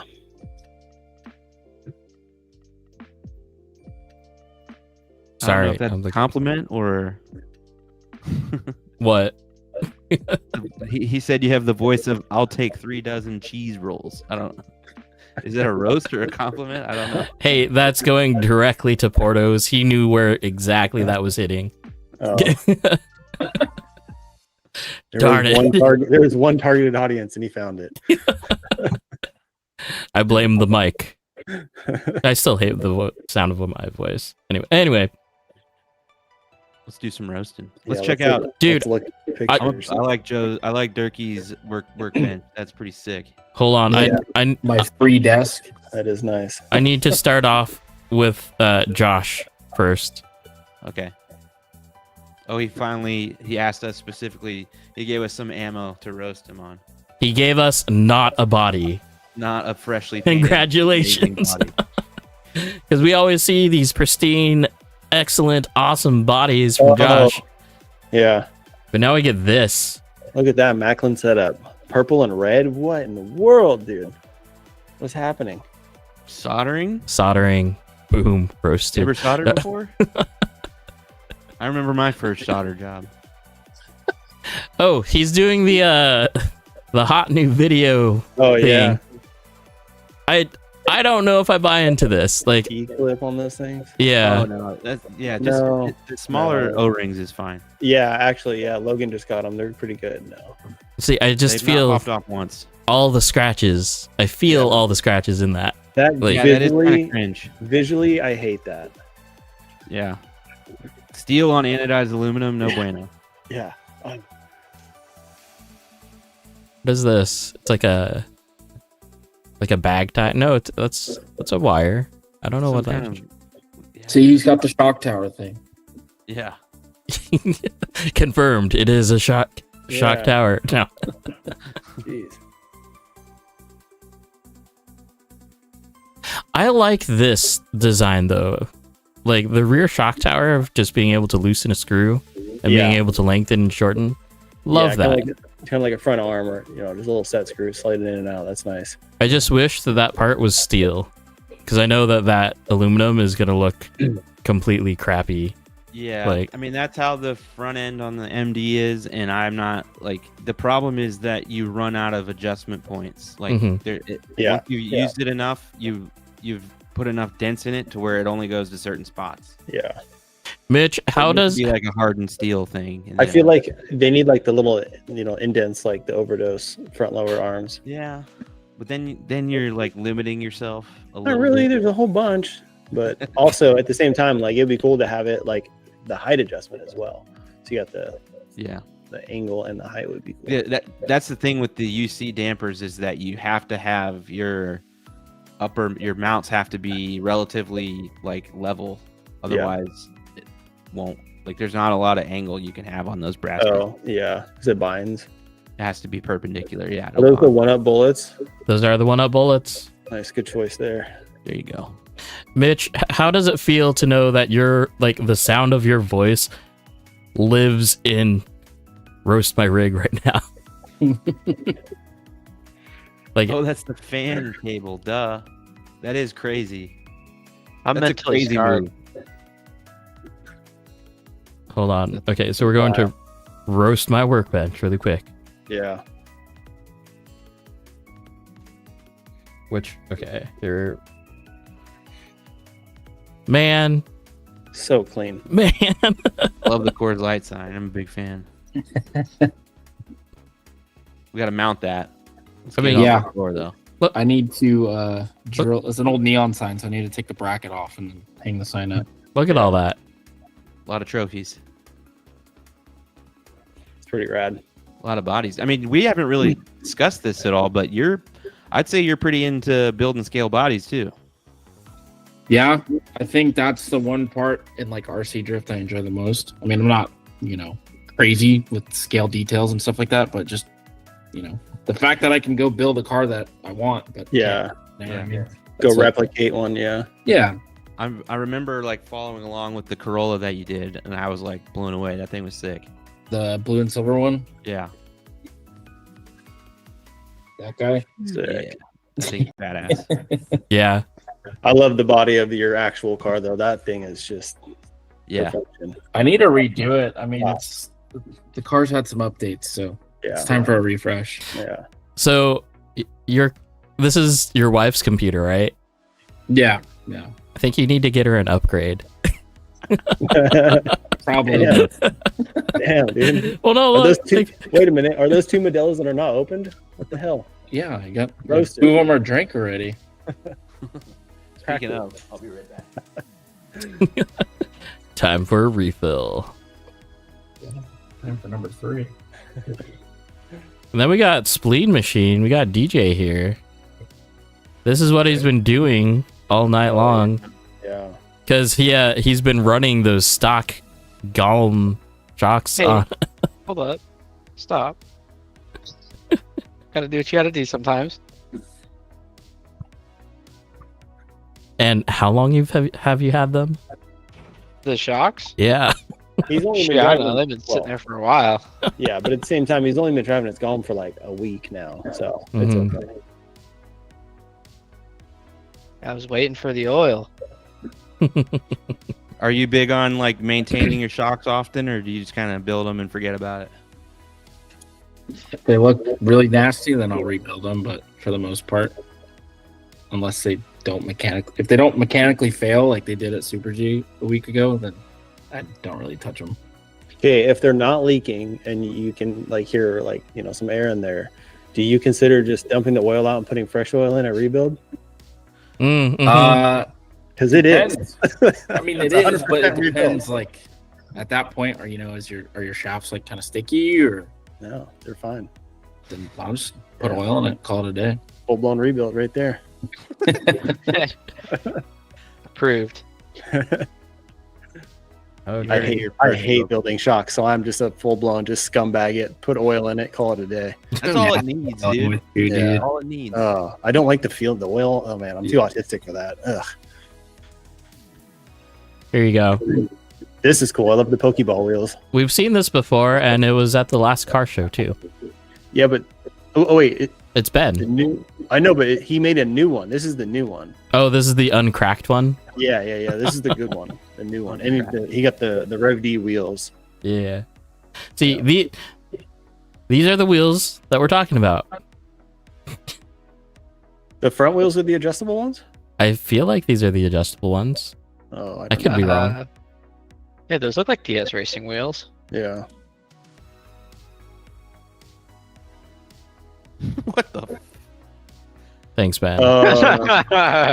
That's a good question, Mitch. I don't know how long that is. That's not technically a mini, is it? It's 240. Okay. Oh my god. That's an interesting setup for the body mount. I mean, that's pretty close Things to we what do. I've. That's pretty close to what I've done. I mean, James uses pen caps or pen Yeah. like Pen tubes. yeah. Logan, have you seen how Chris mounts his GR bodies in the front? Like the actual like body mount on the body? No. Oh my gosh, you should look at it. It's the worst thing I've ever seen. It's like some sort of like Play-Doh that like hardens, like a What? I don't Oh, even what? know. Like Did he like Fucking flex sticks seal, on buddy? there? Yeah, and like forms a big ball and then just like sets it on there in his car and then it just hardens and that's where his body's mounted. Jesus. It's the you can see it through the freaking window too. I'm like, dude, no, it's so It's gross. insane. Yeah. Okay, Shredcraft. Is this a real camera or is this iPhone in portrait mode? Fake bokeh? What's the difference, dude? Well, it's just how much blur in the foreground. Like, Yeah. Fake depth of field, dude. Yeah. Plumber's putty. Yeah, Hector. That's exactly what it is, actually. Yes. it's a 10-year-old Sony with a 50 mil. That tracks. Okay. That tracks that Chris would use plumber's Yes. buddy. Yeah, 100%. F1.4. Man, lenses be expensive. Like anything beyond 1.8 is just outlandishly expensive. Yeah. You talk about like in mountain bikes a lot, you talk about how much a gram costs. I think a stop on a lens is the most expensive thing. Like it's like you could go from 1.6 to 1.4 and that could be like $4,000. There is a lens on the market. The brand name is China, like it's a China brand. It's called Sirui, Sirui, Sirui, something like that. They have an f1.2 lens. They call it the sniper lens for like $375 or something like that. Yeah, I don't buy it. I'm tempted to try it. Well, so it's also a crop sensor lens. Like that's it. ASPC? That's a Miltrox. That's crazy. Miltrox. Scarab. Scarab. Thing's pretty cool. Oh, hey, Jarrell was in the chat earlier today. Monolithic is his handle. Did you see his picture? He has a old Yokomo Revol conversion. Girl from Eugene? Yeah. Oh, damn. I haven't heard of that guy in years. He posted a picture of Hobbywing ESC and motor. And my comment was putting that new on that old. Because he's had that thing forever. Yeah. I love it, though. Keep it. If it works, it works. It's like it took us that long to catch up to that chassis. That's the funny thing. Shredcraft, This is crazy. did you just paint marker over your SPO2?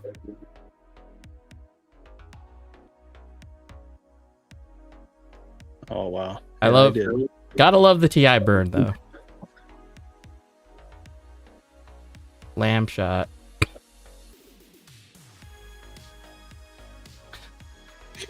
Damn, that rear bumper is nuts.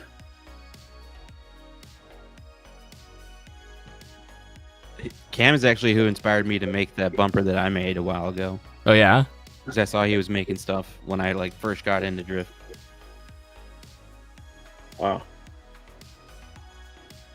Little tiny spur gear or pinion gear. Wait. Did you drill out your spur gear? God. Zoom out. Wait, He wanted to use countersunk Don't- screws, dude. Don't look, dude. Yup. At least he did it on like the worst spur gear that people just throw away. Anyway, Oh, so I he's good. know, right? That's a pass. You're good, dude. Less rotating mass. Hell yeah. Baco. What is this orange? Is this like the Amazon special stuff? Like Panther or something like that? Viper. I don't know. No, Viper was an actual ESC and motor Yeah. company. Yeah. HPI orange.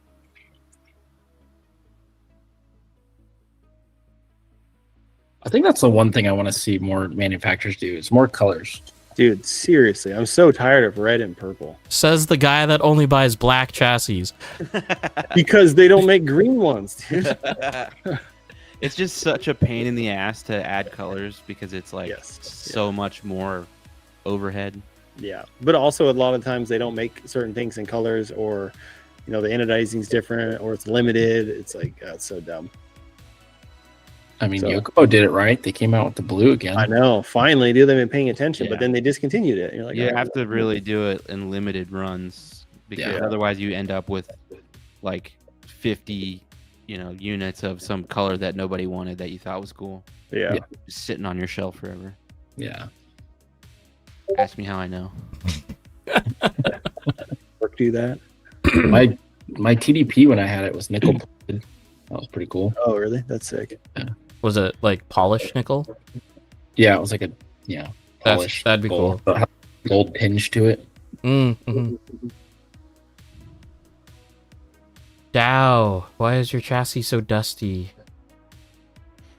Yeah, was that a 10 or a 13.5? Alright. Merv. Have you ran the Merv, Jerky? No, I don't know. I don't really see the need for it. Yeah. Maybe on a Gall, a little bit heavier if you want to. Yeah. But I don't know. I just bought one, and I'll have it tomorrow or Saturday whenever it gets delivered. Yeah. To the track, but I just want to try one on my 5R. Did you buy all the fancy, the rotor and stuff for that? No. I just got 13.5 stock 13.5. Okay. Like, I don't think the price of the motor itself is bad. Like, it's 170 right now, right? 170, 180. I think, well, yeah, with the motor and then the plate, it's like 2 something. Right, because you have to buy the motor plate. Yeah, there's no option. Unless you're Logan. Yeah, Yeah. well, We just made unless one. you can if you can make a new motor mount, yeah. But with the 5, you're kind of screwed. Yeah, the 5 I wouldn't be able to make one because that thing's crazy. Make sure you run a fan. Yeah, Shane, I have a fan on my car, so I'm ready to roll. Yeah, you're gonna need a fan. Yeah, dude, my Shibata motor gets so hot right now. It's insane. Dow, what is this? What is this thing? Like, The thing hanging off the side. yeah, it's just chilling. That's not very OD like. It's probably a stiffener to stiffen up the chassis because that thing is super flexible. Especially with the servo, just turning it will like flex the chassis. Mm. So that's my guess. I don't know.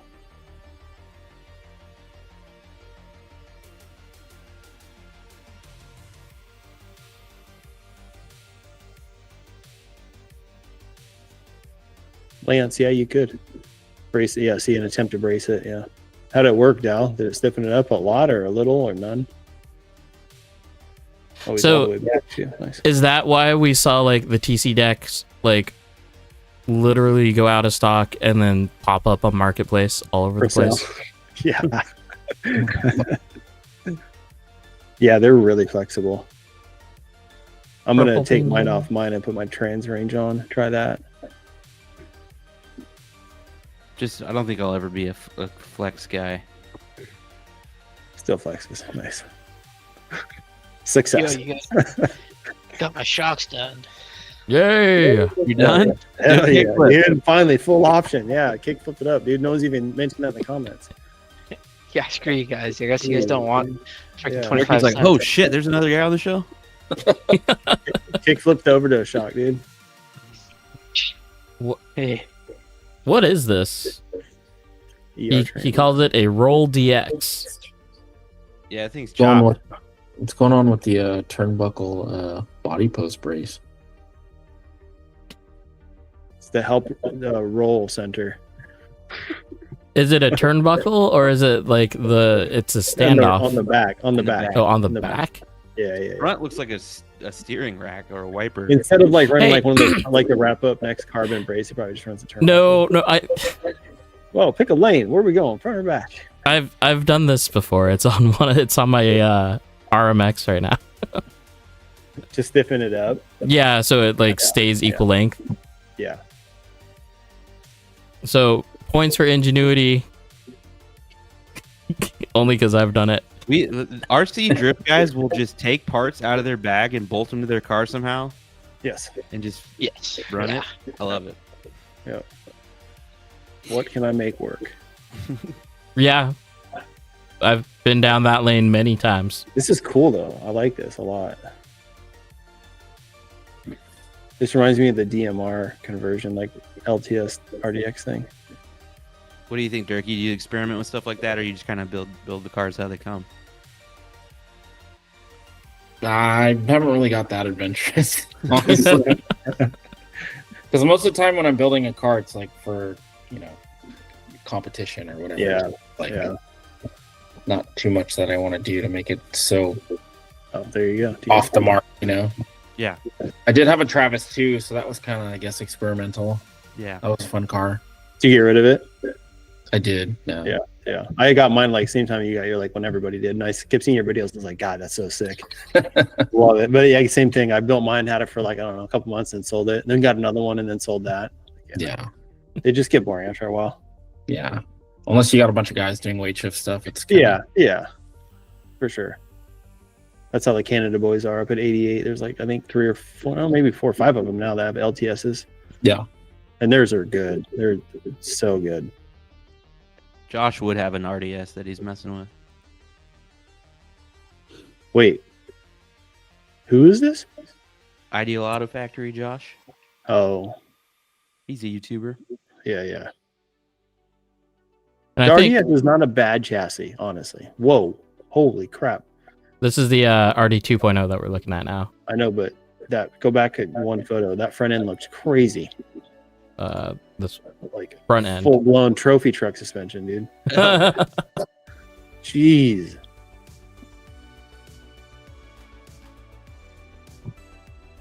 Calvin, I don't know if you saw in chat, but Shredcraft said that he's close to 15K subscribers. So another good, both him and Ideal Autocraft, like good places to ask.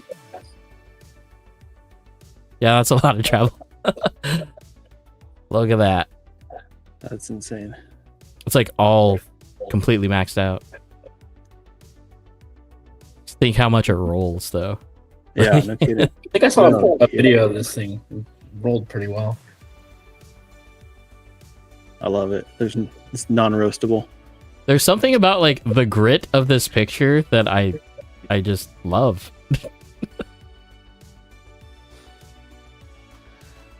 Ooh, D-like tires? Hell yeah.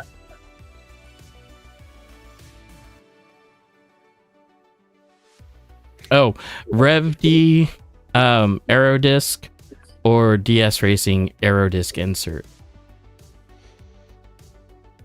Built-in add-on. I think. Those, go ahead. Well, for me, the purpose-built like whole wheel one is always going to be a better choice. Yes. But the DS ones, they don't fit all wheels. So, yeah. Have you guys tried the Rev D wheels at all? No, not yet. I want to. GGT just got their order in, right? I think so, yeah. I want to try Cody's 3D printed like full disc wheels. Cody! So what do we got? We got a FRX. Is that what it's called? Yeah. And what's the other one? MRX? Yeah. Actually, I don't know what that is. That thing looks crazy. Yeah, MRX. Is it an MRX with like an 80 setup on it? Yeah. Maclean? No. That's all MSC? Okay. Yeah, that's Oh yeah. tried and true like RMX front end. Whoa! What? Look at the pinion on that. Oh. That's a big boy. Wait, is that the pinion, or is that just like the one of the reduction gears? I have no idea. I feel like that's a reduction gear. But who knows? EJ. I don't know these cars. What's up? Is that the pinion or is that like a reduction gear?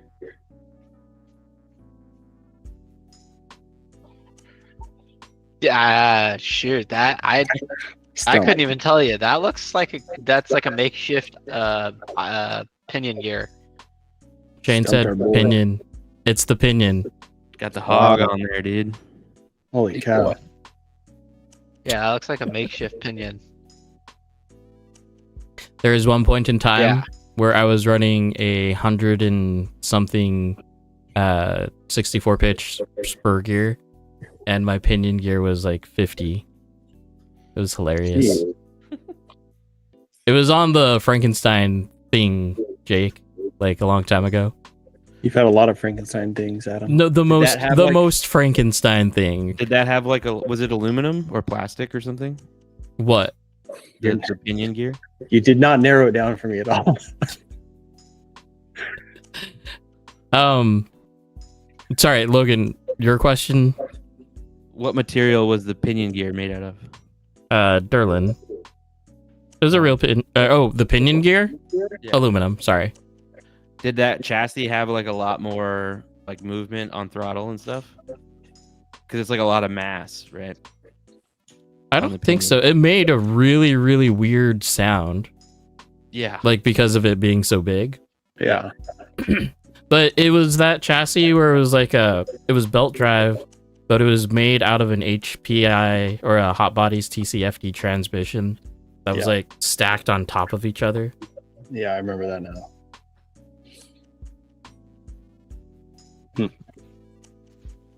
Yeah, that thing was weird.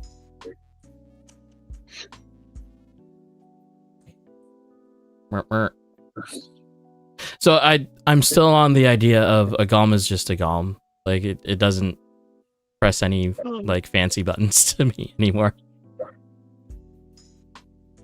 You ever had a Golem turkey? I did for like a week and I sold it. So why? What's the why behind that? I kind of didn't really want to get into that realm with like having to collect parts and find parts, you know? I think that was the biggest thing. Yeah. And I was Yeah. like, might as well sell it now, get the money for it, and then It's funny. Yeah. I'm kind of with you. Like I'm not big on like shopping all the time and buying like hunting down parts. But some people, Jake, that's like their favorite part of the hobby. No, Yeah, I'm no, just gonna no. end stream Correction. now. See you guys. That's 9:00. I'll be out of here. Yeah. Gotta go. Jake just buys all of his chassis like ready to rip. No, actually, you did source your GOM, huh? I'm pretty sure that was all pieces. Yeah, 100%. Jake lays in bed at night every night and just browses by and Hey, I'm sure. Hey, chill. Dodging actually. bullets.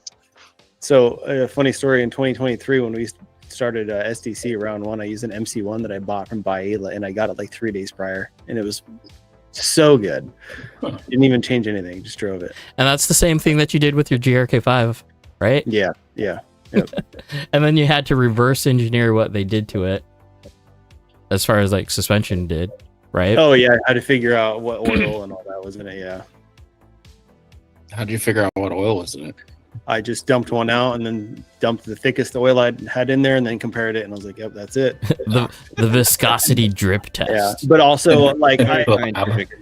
everything on my car was set up to a T how Hayato's car was. Yeah. To a T. So I was like, okay, it's yeah. Speaking of green cars, Jake, have you seen Benz? Oh yes. Yes, I have. Oh yeah. Machine. Yeah, he's been showing me the process along the way. It's just Pretty cool. it's just an RMX. Yeah, I like that shade of green though. I like that deeper forest green. It's nice. What was Liam's car? Is that SD3? Oh, right. Because he had his all custom anodized too, right? I don't know. I don't remember. It's just a red SD3. That is a big yes. It is Power Hobby Parts.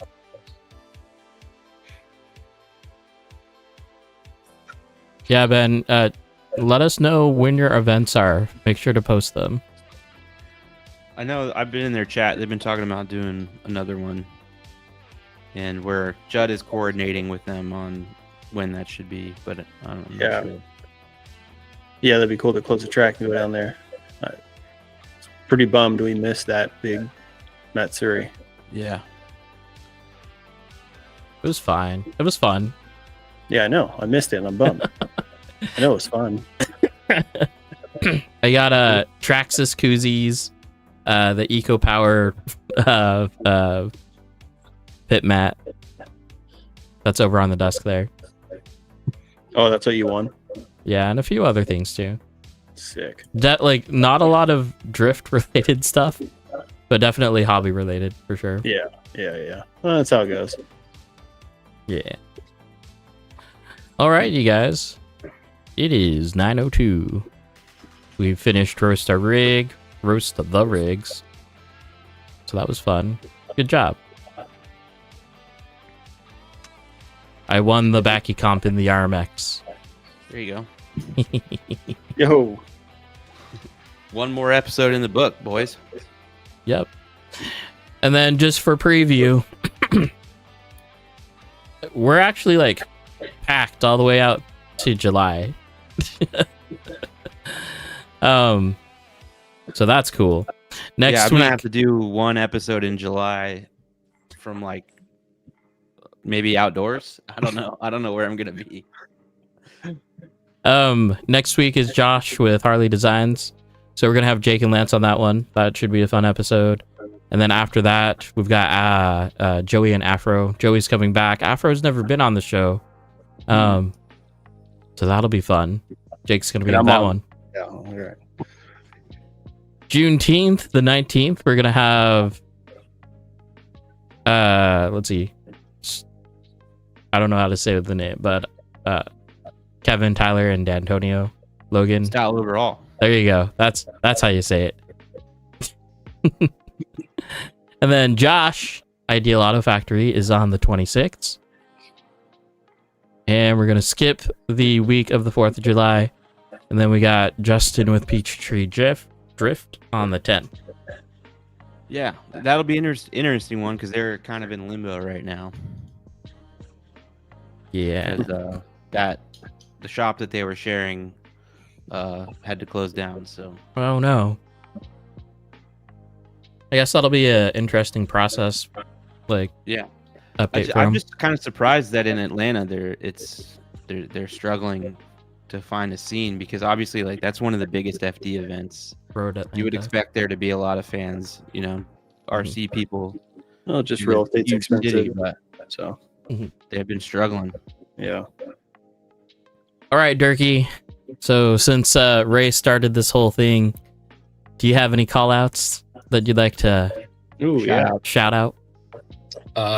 Shout out my sponsors, man. Super G and Shane. Yeah. Shout out Shane. The rest of my team, I think Shane probably fell asleep. You know, he had to go to bed already. But Yeah. probably. But I feel like Super G always deserves a shout out though. Steve and Joey are awesome people who push this hobby more than anybody. It's really Yeah. cool. So yeah.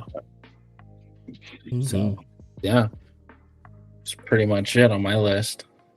Well, thanks for coming on the show. It's been fun. Thank you. Yeah, so fun. Do you hang out a little bit after this? Because we always do a post-show roundup. Honestly, it's becoming to be like one of the more fun parts of the show. But hey, everybody, thanks for tuning in. It's been fun. If you haven't done so, like, share, subscribe, do that whole YouTube thing. Yeah. We'll see you next week, okay? Later. Night, guys. Night.